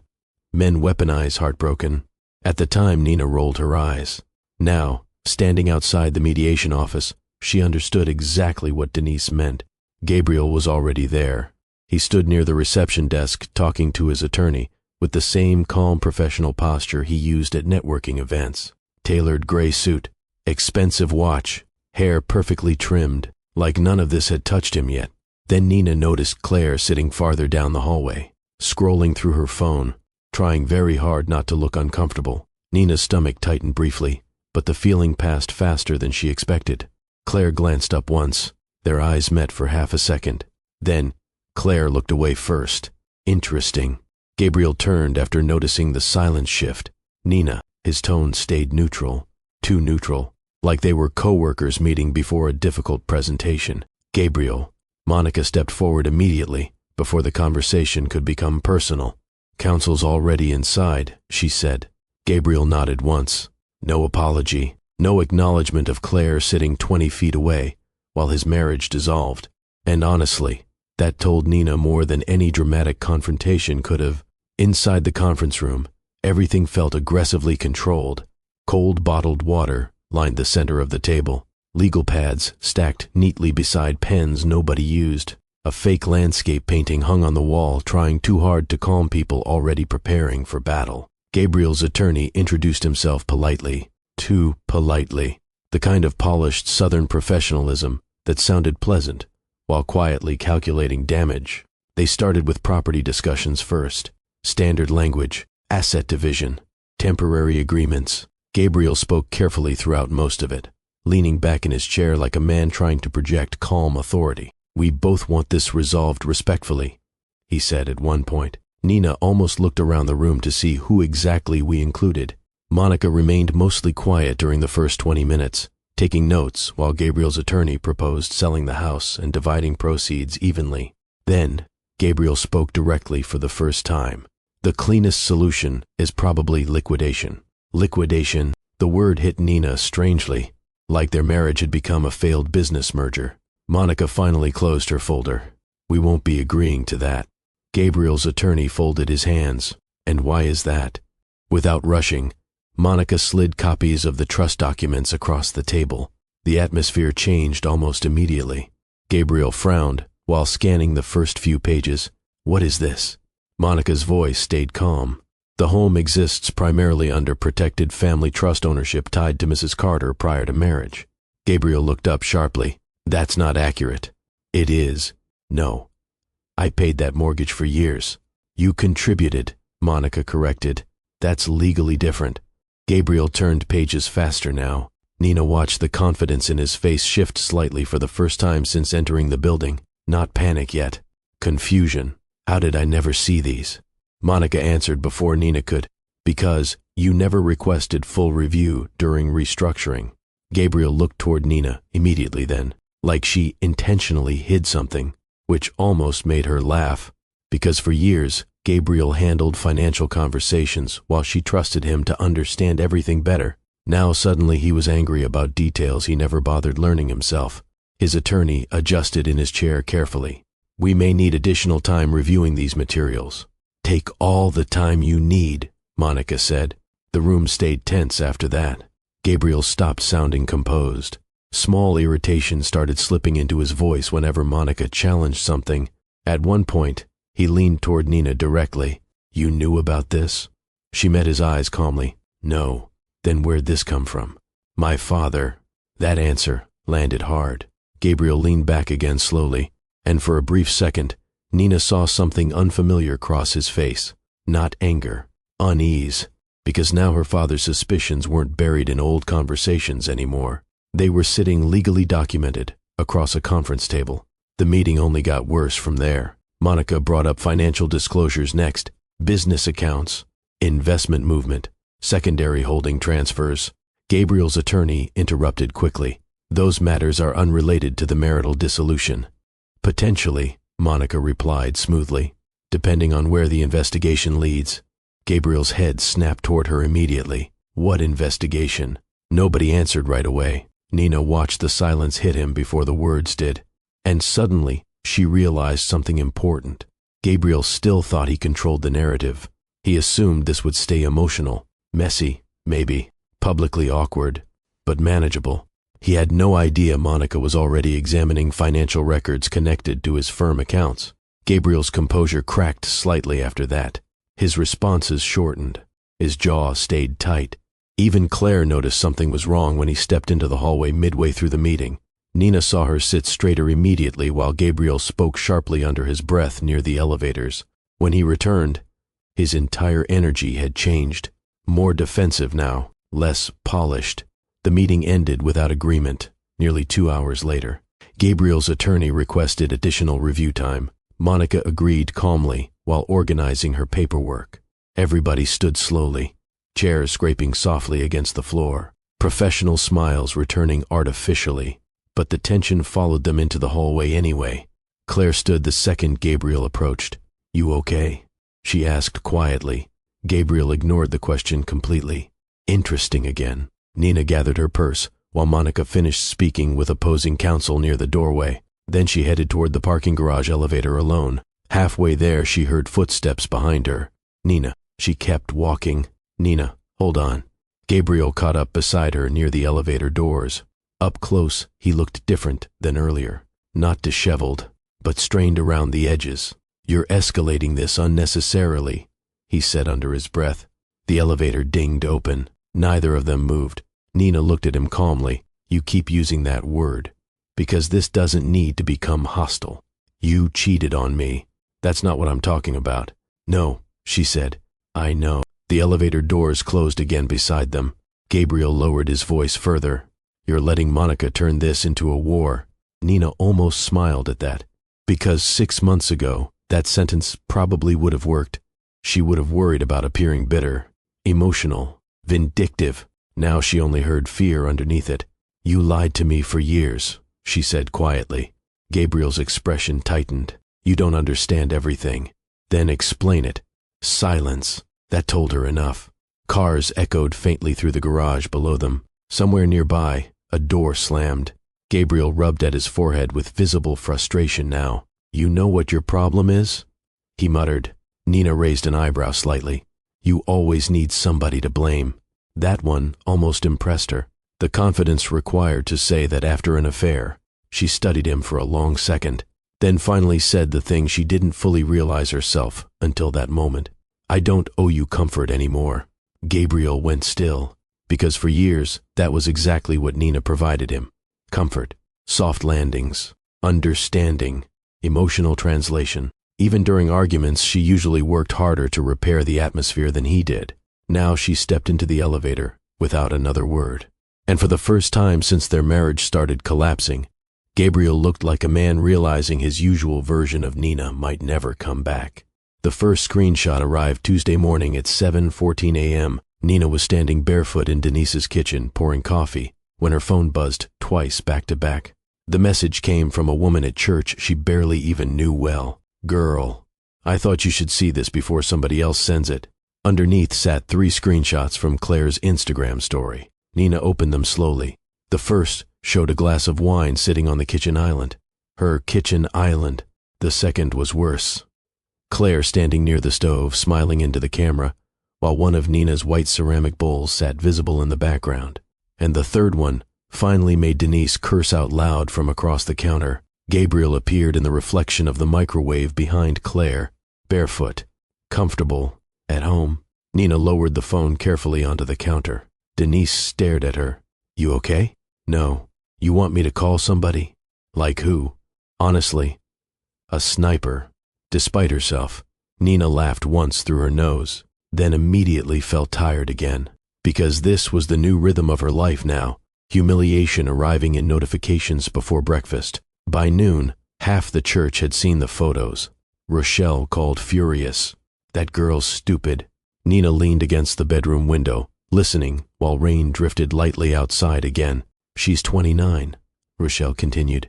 29-year-olds think posting everything online counts as happiness. How do you know she's 29? People investigate when they're bored. 29. People investigate when they're bored. That almost made Nina smile. Almost. What's Gabriel saying? I haven't talked to him. Well, somebody should tell him she's making this look messy. Nina looked out at the wet parking lot below Denise's apartment. It is messy. No, Rochelle corrected. Cheating is messy. Posting from your wife's kitchen while the divorce paper's still warm? That's disrespectful. The call ended after another few minutes, but the screenshots kept coming. Different angles, different reposts. People sending them under the disguise of concern while still participating in the spectacle. One message simply read, Men really lose their minds after 40. Another, baby. Wow. Nina eventually turned her phone face down on the bed.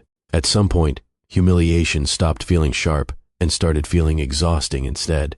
Meanwhile, Gabriel kept acting like the injured party. That became obvious during a phone call 2 nights later. You've got people treating me like I committed murder, he snapped. Nina sat at the small dining table reviewing paperwork Monica emailed earlier. You moved your girlfriend into our house. She was visiting. Nina closed her eyes briefly. Do you hear yourself? You're turning everybody against me. No, she said calmly. Your behavior is doing that. Gabriel exhaled hard into the phone.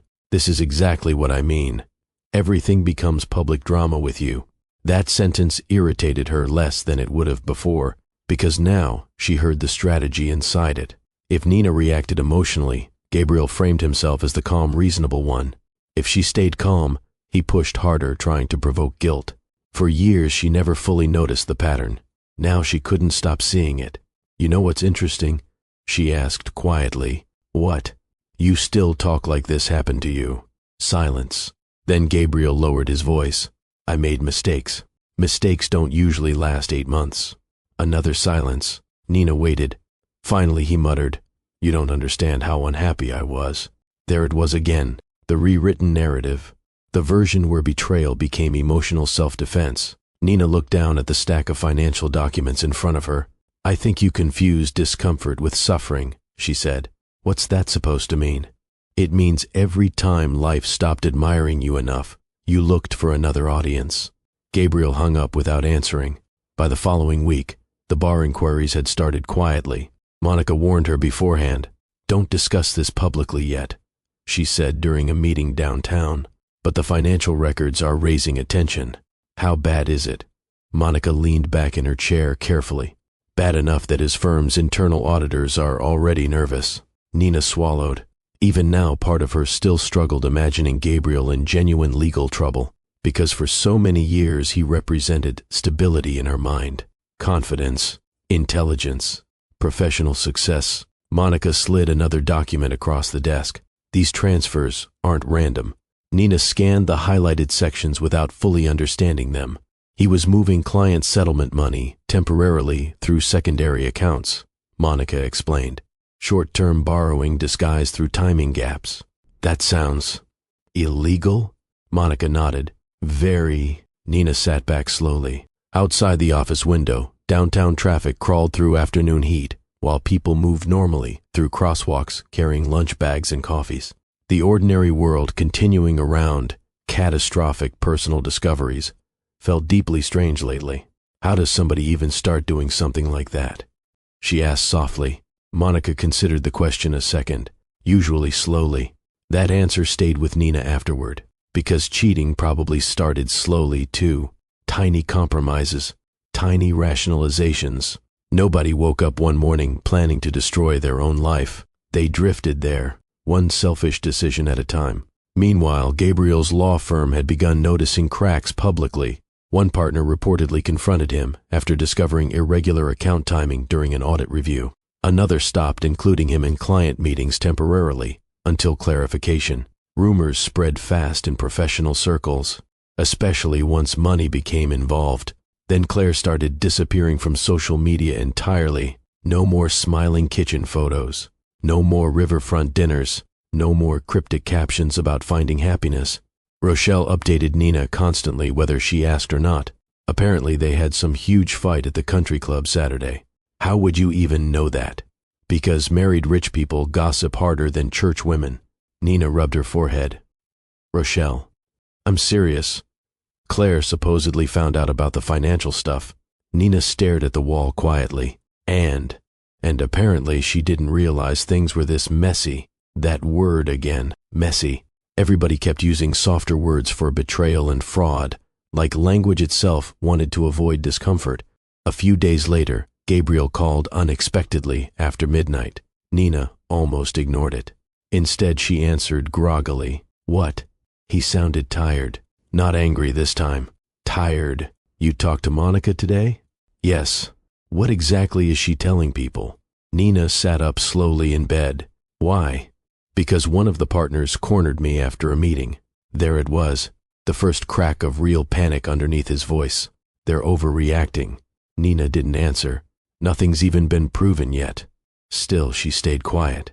Then Gabriel said something that finally confirmed he understood how serious things were becoming. This isn't supposed to become bigger than the divorce.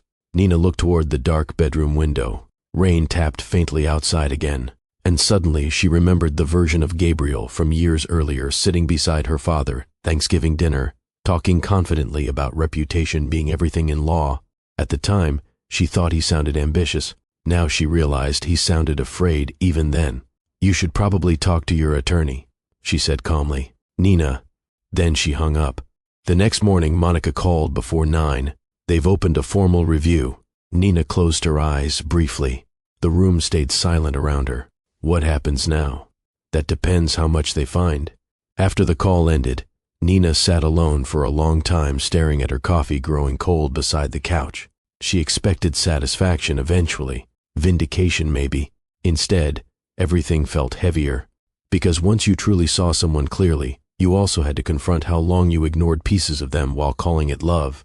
And somewhere across town, Gabriel was finally realizing this wasn't staying contained anymore. This wasn't gossip, wasn't relationship drama, wasn't a manageable affair with a clean exit strategy. His reputation, the thing he protected almost as fiercely as himself, had started collapsing publicly. Gabriel showed up at Denise's apartment on a Thursday night without calling first. Nina had just finished folding laundry on the couch while some old cooking show played quietly in the background. Denise was still at work, which meant the apartment felt unusually calm for once. The knock came around 8:30. 3 quick hits against the door.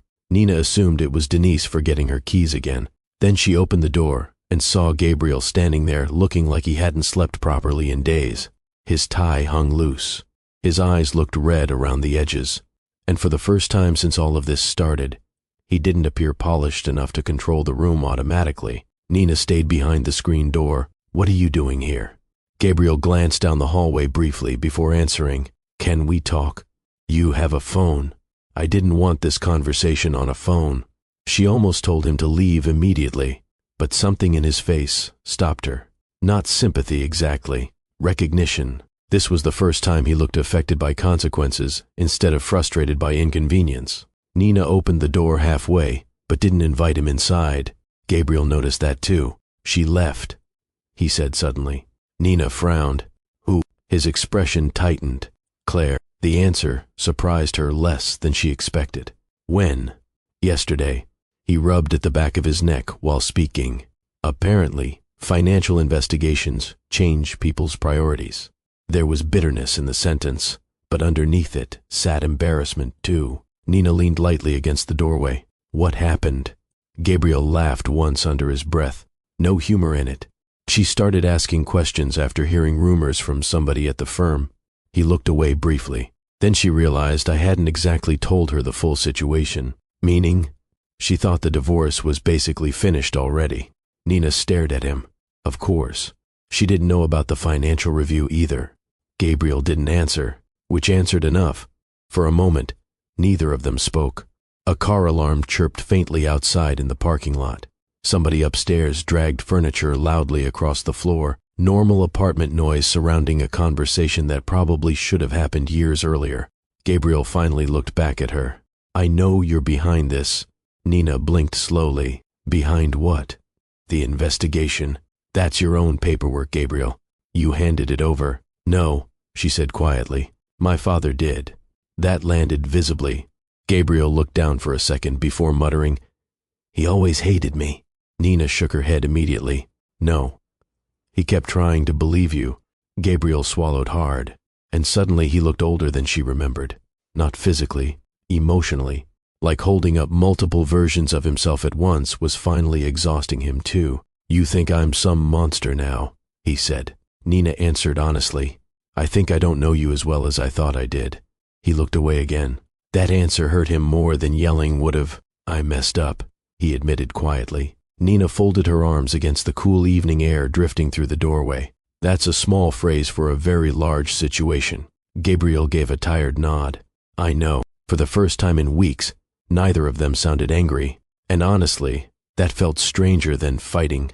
Gabriel leaned against the hallway railing outside the apartment. I never meant for any of this to happen. Nina almost interrupted, not because she disagreed, because she finally understood something uncomfortable. Most people who destroy relationships never believe they're becoming people capable of destruction. They keep adjusting their behavior morally, while still protecting the image they have of themselves. Gabriel looked at her carefully. I did love you. There it was. The sentence she used to want desperately, and somehow hearing it now only made her sadder. Because she believed him. That was the complicated part. Gabriel probably did love her in the ways he understood love. He just loved admiration more, loved escape more, loved comfort more. Nina looked down briefly before answering. I think you loved having me. The silence afterwards stretched long enough that she heard somebody laughing near the parking lot downstairs. Gabriel stared at her, and she saw it hit him in real time. Not dramatically. No visible collapse, but something in his face gave way quietly, because deep down, he knew there was truth inside the sentence. Nina had spent years making his life easier, managing emotional tension, defending him to family, building stability around him while he chased validation elsewhere. Love existed there too, yes, but it existed unevenly. Gabriel ran both hands over his face. I don't even know how things got this far. Nina almost answered immediately, then stopped herself, because explaining him to himself used to be one of her jobs, and she was tired. Instead, she asked, Did you ever plan to tell me the truth? He hesitated. That hesitation told her enough again. Eventually, he said. Nina gave a faint nod, meaning, no, meaning he planned to manage the story once circumstances forced him to, the same way he managed everything else. Another long silence settled between them. Then Gabriel looked at her carefully. You happy now? The question sounded more wounded than sarcastic, and oddly enough, that made answering honestly easier. No. He frowned slightly. Nina glanced back inside the apartment, toward the folded laundry on the couch. People think revenge feels exciting, she said softly. Mostly it feels exhausting. Gabriel's shoulders lowered a little after that, because maybe part of him expected cruelty now, celebration, vindictiveness. But Nina didn't actually want him destroyed. She wanted the lying to stop. That was different. You know what the worst part is? Gabriel asked after a while. She waited. I kept thinking once I left, I'd finally feel honest again. Nina looked at him carefully, and he laughed bitterly under his breath. I think I've been lying so long, I don't even notice when I'm doing it anymore. That sentence stayed hanging between them. Probably the most truthful thing he'd said since all this started. For a brief second, Nina saw flashes of the man she married again. The younger Gabriel, eating takeout on apartment floors before they could afford furniture. The version who held her after fertility appointments. The one who cried during her father's funeral without caring who saw. And honestly, that made everything harder. because completely evil people would have been simpler to leave emotionally. Gabriel pushed himself away from the railing slowly. I never wanted you to hate me. Nina looked at him for a long moment, then answered with more kindness than he probably deserved. I don't hate you. He seemed surprised by that. I'm disappointed in you, she continued. There's a difference. Gabriel's eyes dropped toward the floor again. The hallway stayed quiet around them. Finally, Nina stepped back toward the apartment interior. You should go home. Gabriel nodded once, then gave a small, humorless smile. Don't have much of one anymore. The sentence almost reached her, emotionally, almost. But then she remembered Claire in her kitchen. Bellamy's, the voicemail, her father warning her from a hospital bed years earlier. And the feeling passed. Gabriel looked like he wanted to say something else. Instead, he only nodded again and turned toward the stairwell. Nina watched him walk away slowly down the hallway. Tired man, wrinkled suit, life unraveling behind him. For one dangerous second, grief rose hard enough inside her chest to make her question everything again. Then she remembered something Monica said during one of their meetings. The hardest part about leaving certain people is mourning the version of them you kept hoping would finally appear. Nina closed the apartment door gently, and on the other side of it, Gabriel stood alone for several seconds before finally walking away. Court day arrived gray and humid, the kind of Alabama morning where the air already felt heavy before 9 o'clock. Nina stood in Denise's guest bathroom staring at herself, while the curling iron cooled beside the sink, untouched. She'd changed outfits twice already before finally settling on a navy blue dress hanging in the back of her closet for years. Her father bought it for her once before some charity banquet downtown. You look expensive in this, he told her at the time. Nina remembered laughing because he said it like a compliment and an insult at the same time. Now she smoothed invisible wrinkles from the fabric and tried not to think about how strange life could become in a year. Denise knocked lightly against the bathroom doorframe. You almost ready? Yeah. Denise studied her carefully. You nervous? Nina considered lying. Instead, she nodded once. Good, Denise said. Means you still care about reality. That earned the smallest smile. Downstairs, coffee brewed while local morning news played softly from the television. Neither woman paid attention to it. The house carried that strange quiet people create before difficult events. Nina sat at the kitchen table forcing herself to eat half a piece of toast, while Denise searched for her keys. You got your paperwork? Yes. Phone charger? Denise, I'm serious. Court buildings always got weird dead zones. Normally Nina would have told her to stop fussing. Today, she let it happen. Because honestly, being cared for felt unfamiliar lately. During the drive downtown, rain threatened without fully falling. Thick clouds crowded the sky, while traffic crawled toward the courthouse district. Nina watched people moving normally along sidewalks carrying briefcases and coffees. Every time life cracked open publicly, she found herself surprised the rest of the world kept functioning anyway. Denise glanced over from the driver's seat. You okay? Trying to be. You don't have to win emotionally today. Nina frowned slightly. What does that mean? It means, don't walk in there expecting closure. Denise shrugged. Courtrooms give paperwork, not peace. That stayed with Nina the rest of the drive, because part of her still carried some quiet hope that eventually one moment would arrive making everything finally feel understandable. But marriages rarely ended in one clean emotional scene. They eroded, slowly, and sitting there watching courthouse buildings appear ahead through gray morning light, Nina started thinking about all the tiny fractures she ignored over the years because none seemed serious enough alone. Gabriel missing dinners, conversations interrupted by work calls, the way he slowly stopped asking follow-up questions whenever she talked about her day, the nights he came home smelling like expensive whiskey and hotel lobbies. At the time, every explanation sounded reasonable by itself. That was how people drifted apart quietly, while still calling themselves stable. The infertility treatments didn't help either. Nina hadn't thought about those appointments much lately because the affair consumed everything else. But now, memories kept resurfacing unexpectedly. Cold, waiting rooms, insurance forms, Gabriel sitting beside her during consultations checking emails between conversations about hormones and procedures. He came to every appointment physically, emotionally, felt harder to measure afterward. After the second failed round, Nina cried in the bathroom one night, while Gabriel stood outside the door, asking softly if she wanted tea. Neither of them knew how to comfort the other anymore by then, so they both started pretending disappointment affected them differently, instead of admitting it affected them separately. The courthouse parking garage smelled faintly like wet concrete. Denise squeezed Nina's shoulder before they entered the elevator. "You don't owe anybody collapse today," she said. Nina nodded quietly. Inside the courthouse, everything moved with bureaucratic slowness. Security lines, metal detectors, people holding folders against their chests while attorneys rushed through hallways speaking fast into phones. Monica met them near the courtroom entrance carrying 2 thick binders. "You sleep at all?" "Some. That makes one of us." Monica looked calm as always, but Nina noticed the sharper focus in her expression immediately. "How bad's today gonna be?" Nina asked. Monica considered the question honestly.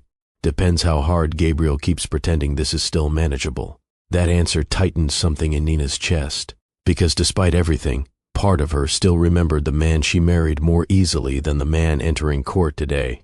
The courtroom itself felt colder than expected. Wood benches, muted lighting, a giant state seal mounted behind the judge's bench, like authority itself needed decoration. Several people already sat scattered throughout the gallery, attorneys mostly, a few observers. Then Nina noticed 2 men near the back row she recognized from Gabriel's law firm. Interesting. Monica noticed them too. "That means internal panic spreading," she murmured. Nina looked down at the folder in her lap. Her pulse started climbing slowly now. Not from fear exactly, more from anticipation. This was the first moment everything private became formally public. A side door opened near the front. Gabriel entered beside his attorney, and Nina felt something strange immediately. He looked nervous, actually nervous, not polished nervous either. Real strain around the eyes, slight stiffness in his shoulders. The confidence still existed, but it looked maintained now instead of natural, like holding himself together required effort. Gabriel spotted Nina almost instantly.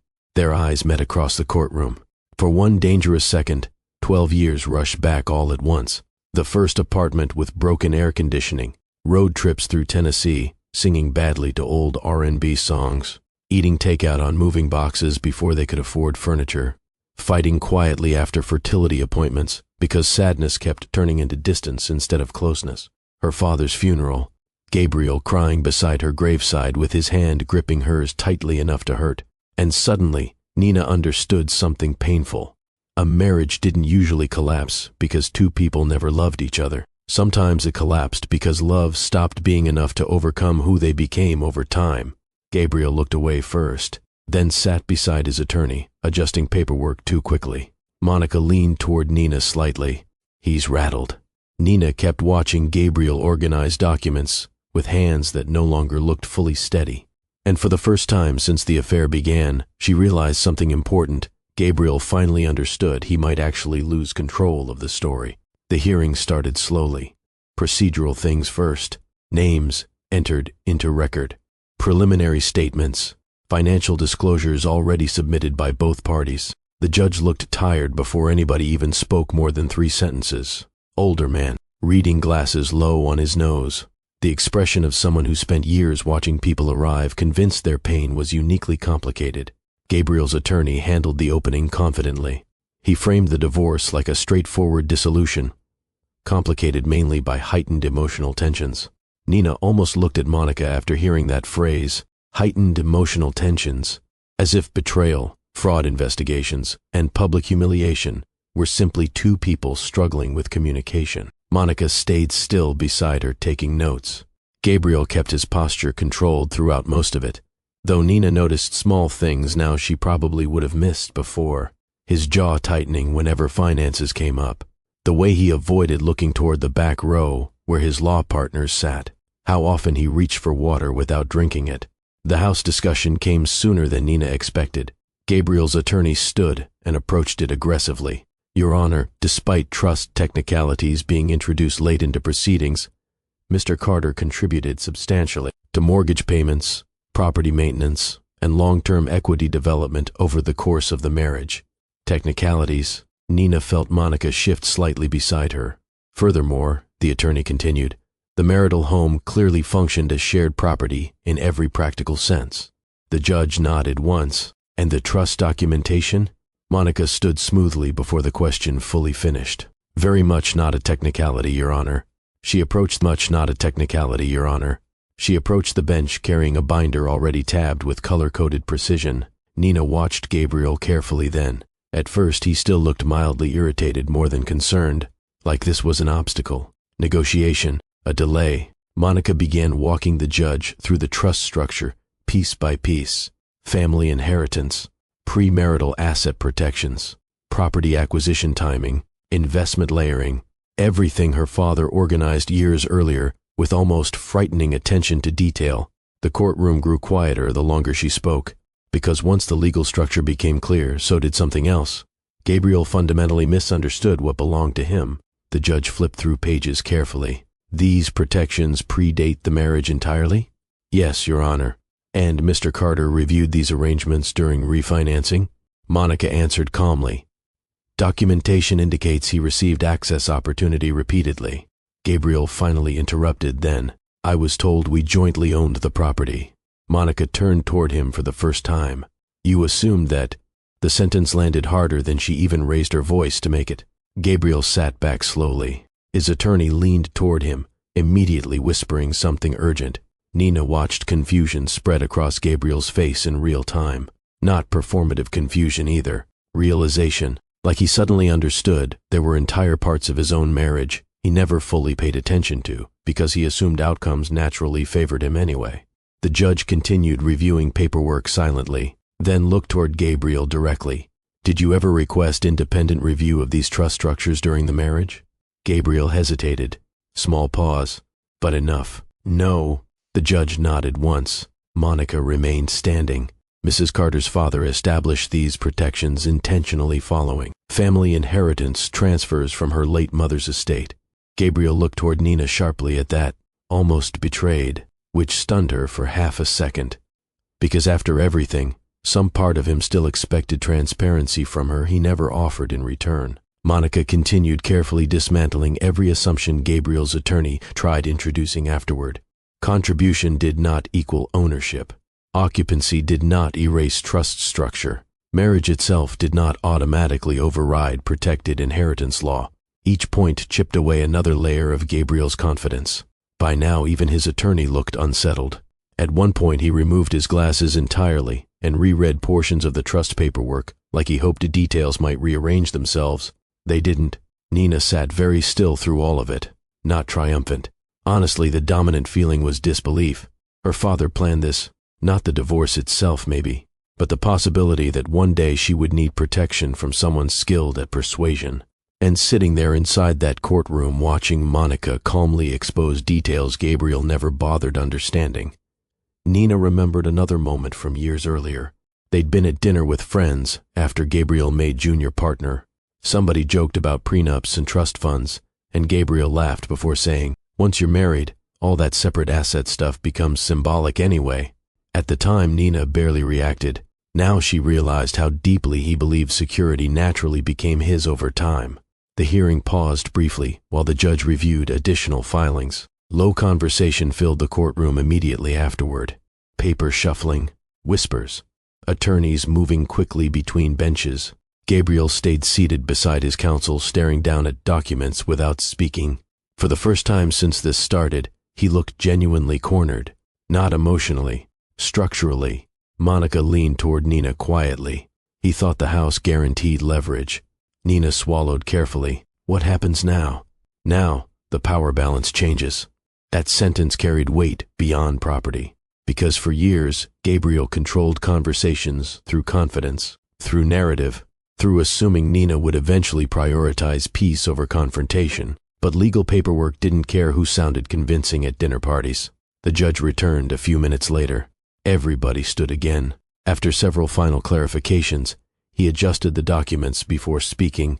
Pending final proceedings, temporary residential control of the marital property will remain solely under Mrs. Carter's protected trust interest. Gabriel looked up immediately. The judge continued. Mr. Carter will vacate the property within 7 calendar days.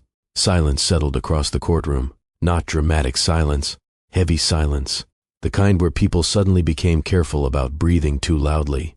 Gabriel stared forward, without reacting at first, then slowly turned toward his attorney. "What?" His voice came out rougher than expected. The attorney leaned closer, speaking under his breath, but Gabriel barely seemed to hear him. Nina watched realization spread across his face in stages.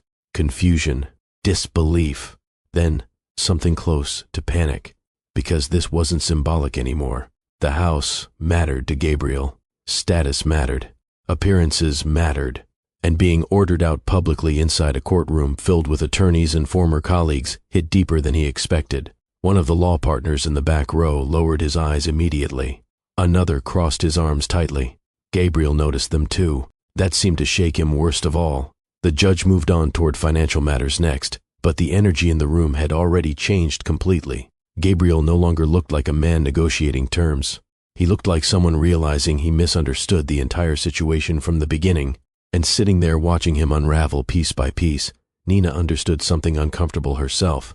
Gabriel never truly paid attention to her father, because deep down, he never imagined her family had the power to challenge him once things turned ugly. By the time the financial records came up, the courtroom already felt heavier.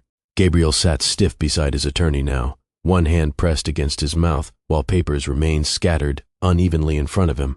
Earlier that morning, he still looked like a man expecting negotiation. Now he looked like someone trying to calculate damage. Monica stood again once the judge addressed financial disclosures. "Your Honor, additional concerns emerged during review of marital and professional account activity connected to Mr. Carter's firm distributions." Gabriel's attorney interrupted immediately. "We object to introducing unrelated, speculative material into divorce proceedings." Monica didn't even glance at him. The relevance becomes immediate when undisclosed liabilities and potential misconduct intersect with marital asset evaluation. The judge looked toward her. "What specifically are you alleging?" Monica opened another binder. Nina recognized the folder immediately. Firm accounts. A cold feeling moved slowly through her chest, despite already knowing most of what was coming. Monica began laying out transfer timelines carefully. Client settlement deposits, temporary movement through secondary accounts, redistribution delays, patterns, small individually, dangerous collectively. The judge's expression hardened more with every page. Gabriel finally spoke. "This has nothing to do with the divorce." Monica responded instantly. "It has everything to do with transparency, Your Honor." Gabriel's attorney stood again, trying to contain things. "These are incomplete interpretations of accounting movement common in large firms." Monica slid another document forward. "Then perhaps counsel can explain why internal auditors initiated review procedures before these filings were even submitted." That changed the room immediately. One of Gabriel's former law partners shifted visibly in the back row. Another lowered his head altogether. Gabriel noticed, and for the first time since Nina met him, she saw real panic break through his composure. Not irritation, not wounded pride. Fear. He leaned sharply toward his attorney, whispering something tense enough that even from several feet away, Nina saw his jaw flex hard. The attorney answered quietly, without looking confident anymore. Monica continued. "These transfers repeatedly coincide with personal cash-to-flow instability tied to undisclosed liabilities." The judge removed his glasses slowly. "Mr. Carter, are you currently under formal professional review?" Gabriel hesitated. That hesitation lasted maybe 2 seconds. Long enough. "Yes." The courtroom stayed silent after that. No dramatic gasps. No movie reactions. Honestly, real humiliation usually happened quieter. People avoiding eye contact. Pens stopping mid-note. Tiny shifts in posture once reputations cracked publicly. Nina looked toward Gabriel again, and suddenly memory started connecting differently. Random financial stress. During years, he supposedly earned more than enough. Mood swings after football weekends. The way he occasionally overreacted to minor expenses, despite insisting they were financially secure. Her father knew. Maybe not every detail, but enough. Enough to start watching Gabriel more carefully, years before Nina ever considered questioning him seriously. Monica introduced another set of records. This time, Gabriel interrupted harshly before she finished. "You're trying to destroy me." The words echoed sharper than anything else said all morning. Monica remained calm. No, Mr. Carter. Your own records are doing that. Gabriel looked toward Nina, then actually looked at her, not angrily, cornered. And in that moment, she saw something she'd missed for years. Gabriel spent most of his adult life believing intelligence could outmaneuver consequence. Charm bought time. Confidence bought forgiveness. Success bought assumptions from people, until suddenly, none of it worked anymore. The judge reviewed documents another long minute before speaking carefully. Given pending investigations and potential financial exposure, this court will require expanded disclosure review before final asset determinations proceed. Gabriel leaned back slowly, like the air left his body all at once. His attorney whispered something else urgently. Gabriel didn't answer. Nina sat perfectly still through all of it. And unexpectedly, grief rose stronger than satisfaction, because no matter what Gabriel became, she still remembered loving him sincerely, still remembered defending him to her father, still remembered believing they were building a stable future together, while he quietly created fractures underneath it. The hearing eventually adjourned for recess. People started gathering paperwork immediately. Conversations resumed in low, careful voices. One of Gabriel's former partners left the courtroom quickly, without speaking to him at all. That seemed to hit harder than anything else. Gabriel remained seated several extra seconds staring down at the table before finally standing. He looked thinner lately, older, too, like stress stripped something polished away from him.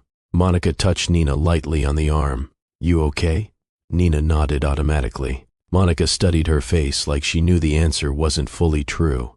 Take your time, she said before stepping away to speak with another attorney. Nina gathered her purse slowly. Part of her wanted to leave immediately. Instead, she found herself walking toward Gabriel before fully deciding to. He looked up once she stopped beside the table. For a second, neither spoke. The courtroom around them emptied gradually, while clerks organized documents near the front. Finally, Gabriel asked hoarsely, You knew about all this? Nina thought carefully before answering. No. He looked confused by that. But my father did, she continued. Gabriel shut his eyes briefly. A long breath left him. He hated me. The sentence sounded tired now, instead of defensive. Nina shook her head slowly. No, she said softly. I think he kept hoping you'd become better. That hurt him. She saw it immediately. Because deep down, Gabriel knew exactly when he stopped trying. Not during the affair. Earlier. Probably years earlier. When maintaining appearances became more important than maintaining honesty. Gabriel looked away toward the nearly empty gallery. I loved you, he said quietly. Nina believed him. And somehow that remained one of the saddest parts. Because love without integrity eventually became another form of selfishness. She studied him for one final moment there inside the courtroom. The expensive suit, the exhausted eyes. The man she married, sitting beneath the man he turned into. Then Nina adjusted the strap on her purse gently. And you still lied, she said. Gabriel lowered his head. This time he had no argument ready, no explanation, no narrative left to manage.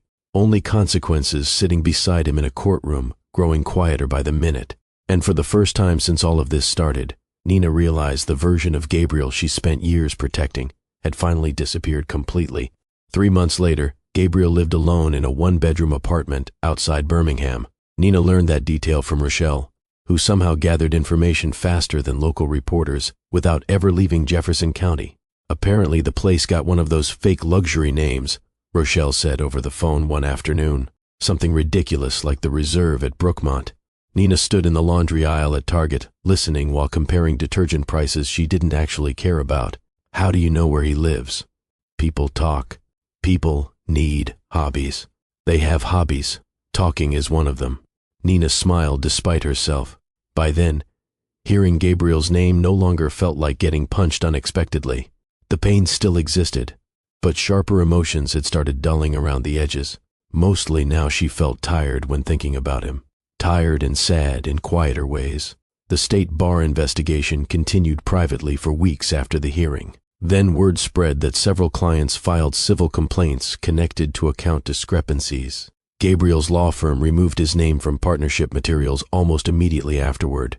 One of Rochelle's friends sent screenshots from the firm website where his photo used to be. Gone, like 12 years of professional reputation could disappear with one update button. Funny how quickly powerful people became liabilities once embarrassment entered the room. Nina expected satisfaction from all of it. Instead, she mostly felt grief attached to disappointment, because every new consequence forced her to accept more fully that the man she married built pieces of his life on performance. Meanwhile, moving back into the house felt stranger than she expected. The first night alone there nearly sent her back to Denise's apartment. Everything carried memory. The hallway where Gabriel used to loosen his tie after work, the dent in the couch cushion where he always sat during football games. Even the kitchen light over the stove felt emotionally loaded somehow. Nina stood in the bedroom doorway a long time that first evening, staring at the half-empty closet. Silence moved differently through the house now, not hostile, just unfamiliar. At one point she opened the refrigerator and saw Gabriel's favorite hot sauce still sitting in the door compartment. That almost made her cry harder than the court hearing did, because grief rarely arrived during important moments. It appeared randomly, while holding condiments or hearing songs in grocery stores. She threw the hot sauce away eventually, then regretted doing it 30 minutes later. Healing turned out messier than the inspirational quotes people posted online. Some mornings, Nina woke up feeling strong and clear-headed. Other mornings, she caught herself instinctively checking the driveway around 6 o'clock, like part of her still expected Gabriel's car. Habits outlived relationships sometimes. That was humiliating in its own way. Denise came over often during those first few weeks back in the house, mostly under fake excuses. I was in the neighborhood. You live 30 minutes away. And yet, here I am. One Saturday afternoon, they sat on the back patio drinking sweet tea while thunder rolled faintly in the distance. You know what I think? Denise said, "That's usually dangerous. I think you spent so much time surviving disappointment quietly that you forgot healthy. Relationships aren't supposed to feel emotionally exhausting all the time." Nina leaned back in the chair slowly. The comment lingered longer than she expected, because looking back honestly now, exhaustion had become normal in her marriage years before the affair. Constant emotional translation, managing tension, making excuses for distance, convincing herself loneliness inside marriage counted as adulthood. You know the crazy part? Nina admitted softly. If he never cheated openly, I probably would have stayed forever. Denise nodded like she already knew. Most people do. Rain started falling lightly a few minutes later. Neither woman moved immediately. Nina watched water collect along the patio railing and thought about how long she confused endurance with commitment.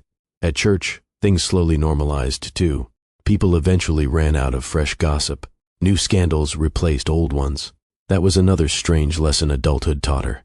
Most public humiliation felt permanent while happening, then quietly became background noise once people found newer stories.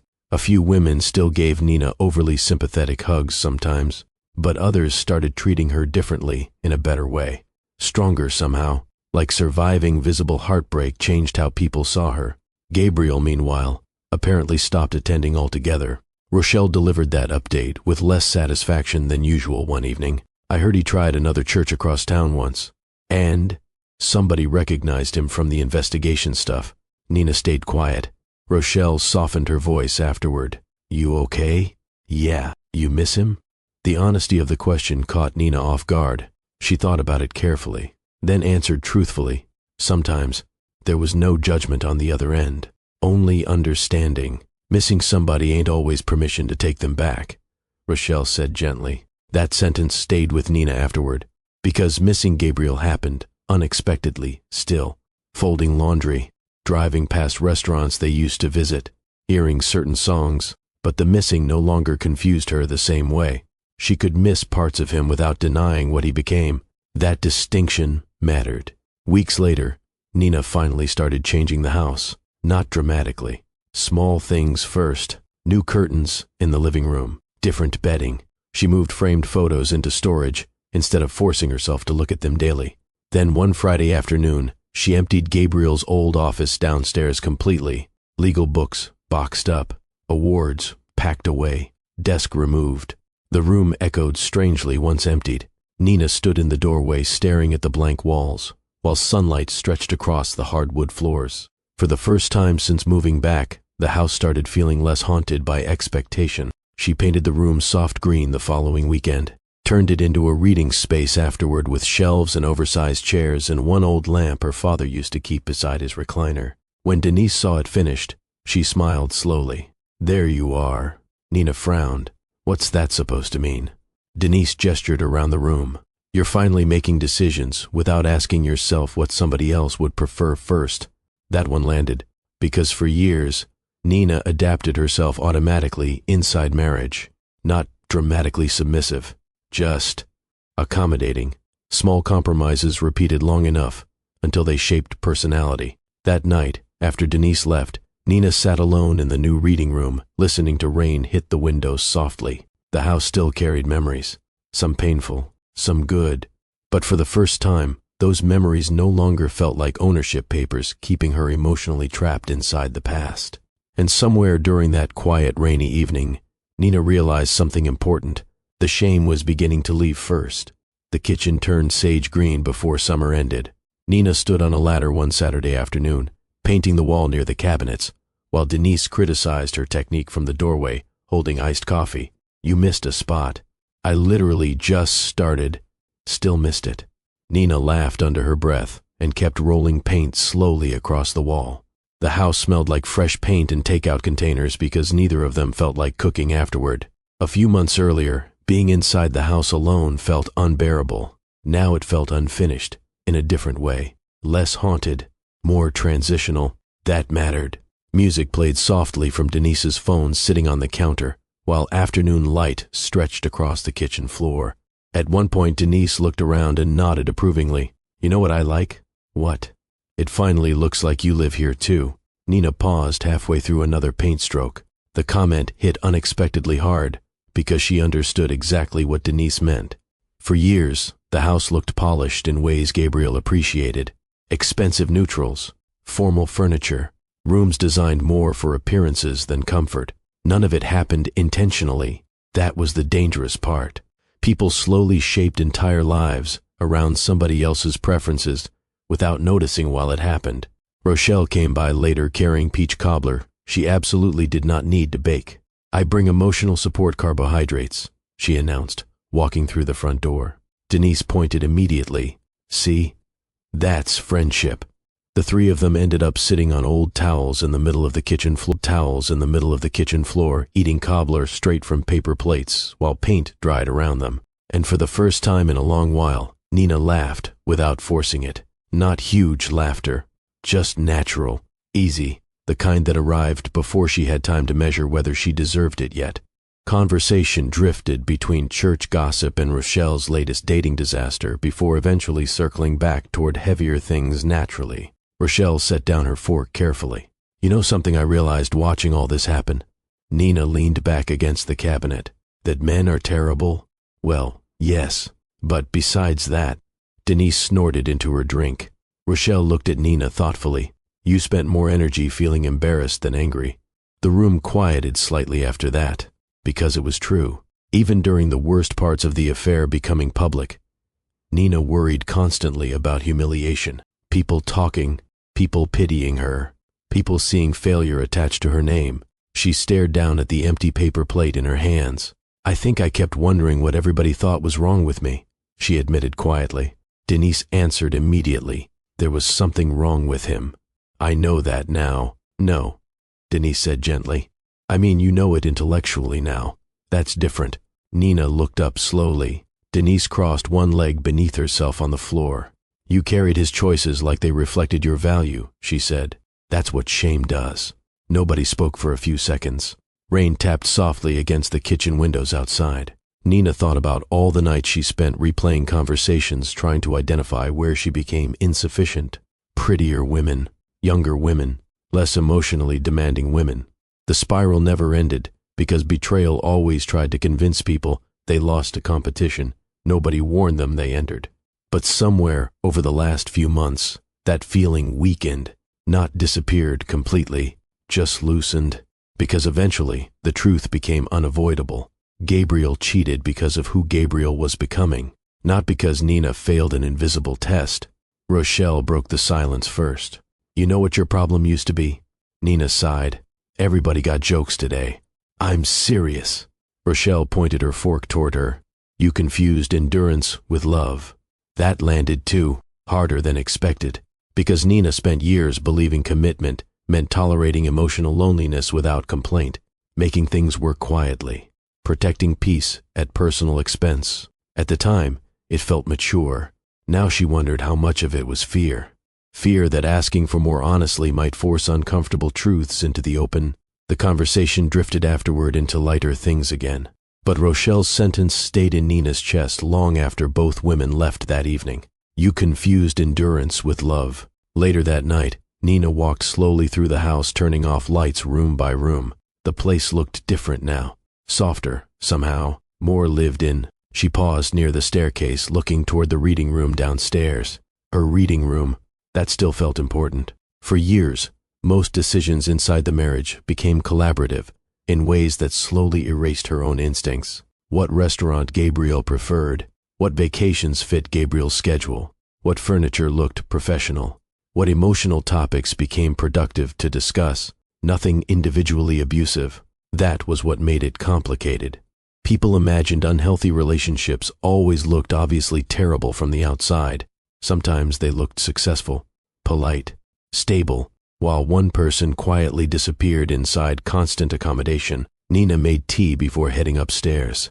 While searching the pantry shelf for honey, she noticed an old storage bin shoved behind extra paper towels.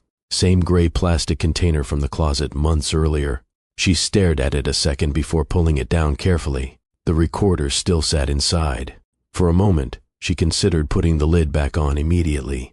Instead, she carried the bin into the reading room and set it beside the chair near the window. Rain drifted steadily outside again. Funny how many important moments in her life seemed connected to rain lately. Nina picked up the recorder, slowly turning it over in her hands. The scratches near the buttons looked more familiar now, less ominous, more human. Her father preparing for something painful while already dying himself. That realization still hurt to think about. He loved her enough to become suspicious on her behalf, enough to protect her before she understood protection might become necessary. Nina leaned back in the chair, holding the recorder against her palm. Then she smiled, faintly remembering one random memory from childhood.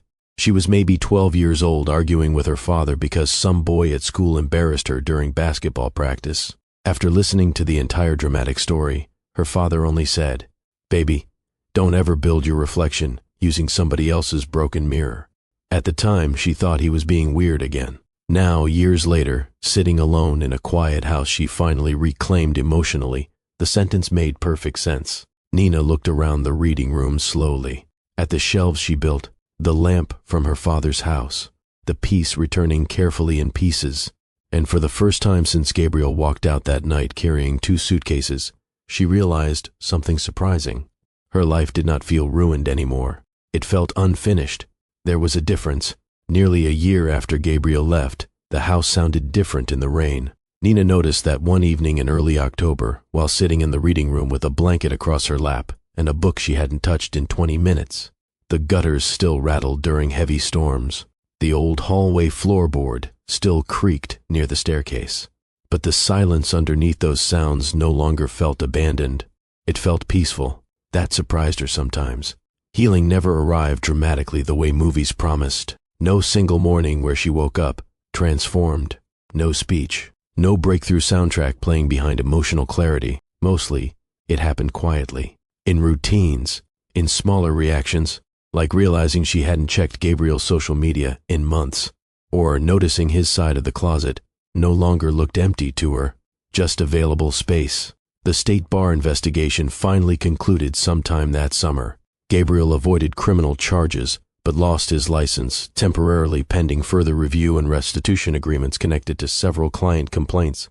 Rochelle delivered the update carefully for once. "You want to know the rest?" Nina thought about it, then shook her head. Not really. And she meant it. That chapter of her life no longer required constant monitoring to feel complete. Gabriel still existed somewhere out in the world, rebuilding whatever version of himself remained after consequences stripped away reputation. But Nina had stopped organizing her emotional life around his collapse. That mattered more than she expected. She reached for the recorder sitting beside the lamp table, the same gray recorder her father handed her in that hospital room while rain streaked the windows behind him.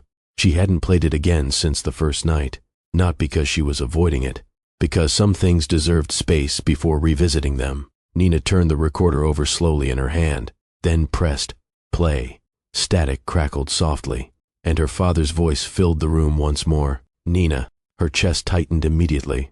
Grief changed over time, too. It stopped feeling sharp eventually, then returned unexpectedly through old voicemails and familiar cologne scents in department stores. You always try too hard to understand people who refuse to understand themselves. Nina smiled faintly through sudden tears. That sounded exactly like him. The recording continued. A man who truly loves you will never need to be watched to stay loyal. Rain tapped steadily against the windows, while Nina stared out into the dark backyard. She thought about all the years she spent monitoring emotional temperature inside her marriage without admitting that's what she was doing, reading moods, adjusting herself, softening questions, explaining away distance before Gabriel even asked her to. At the time, she called it support. Now she understood how exhausting love became once honesty disappeared from it. The recording crackled softly again. I know this hurts right now, her father said, but one day you'll realize losing dishonest people creates room for peace. Nina lowered her eyes. Tears slid quietly down her face, but they felt different than the tears from that first night after Gabriel left. Those tears came from shock. These came from understanding. Outside, thunder rolled faintly somewhere farther away now. The storm was moving on. Her father coughed lightly on the recording before speaking again. And baby, stop thinking being chosen is the same thing as being valued properly. That one broke her a little, because for years Nina measured love through endurance. Who stayed, who came home, who still claimed her publicly. But staying physically meant very little once respect disappeared privately. The recorder clicked softly near the end. Then her father's voice returned one last time. You come from people who know how to survive hard things. Don't let heartbreak make you forget who raised you. Silence followed, real silence this time. The recording had ended. Nina sat still for a long while afterward, holding the recorder loosely in her lap. Rain softened outside gradually, until only occasional drops touched the windows. The house around her felt warm, safe, lived in again. Her eyes drifted toward the shelves lining the reading room walls, toward the lamp from her father's old living room, toward the life still continuing quietly around grief instead of ending because of it. And suddenly she understood something that took almost an entire year to learn. Gabriel leaving did not destroy her life. It exposed parts of it that already needed truth. That realization didn't erase sadness completely. Some losses stayed tender forever. She would probably always feel something complicated when remembering certain versions of Gabriel. The young lawyer dancing badly in their first apartment kitchen, the husband who cried during fertility treatments, the man who betrayed her anyway. All those people existed together now, but they no longer controlled the direction of her future. Nina stood slowly and walked toward the window. Outside, rainwater shimmered beneath the porch light, while the neighborhood settled into nighttime quiet.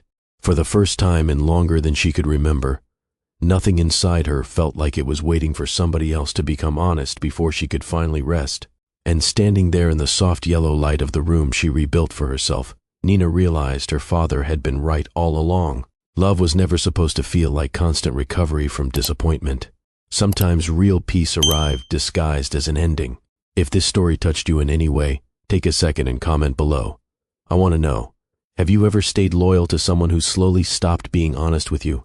And what part of Nina's journey hit you the hardest? Also, if you're still healing from betrayal, disappointment, or a relationship that changed who you thought you were, just know your life is not over because somebody failed to value you correctly. And if you haven't already, subscribe to officially join the Mr. Graham family. We're growing every day, and I appreciate every single one of y'all more than you know. Thank you for watching Mr. Graham Stories, my beautiful, amazing family.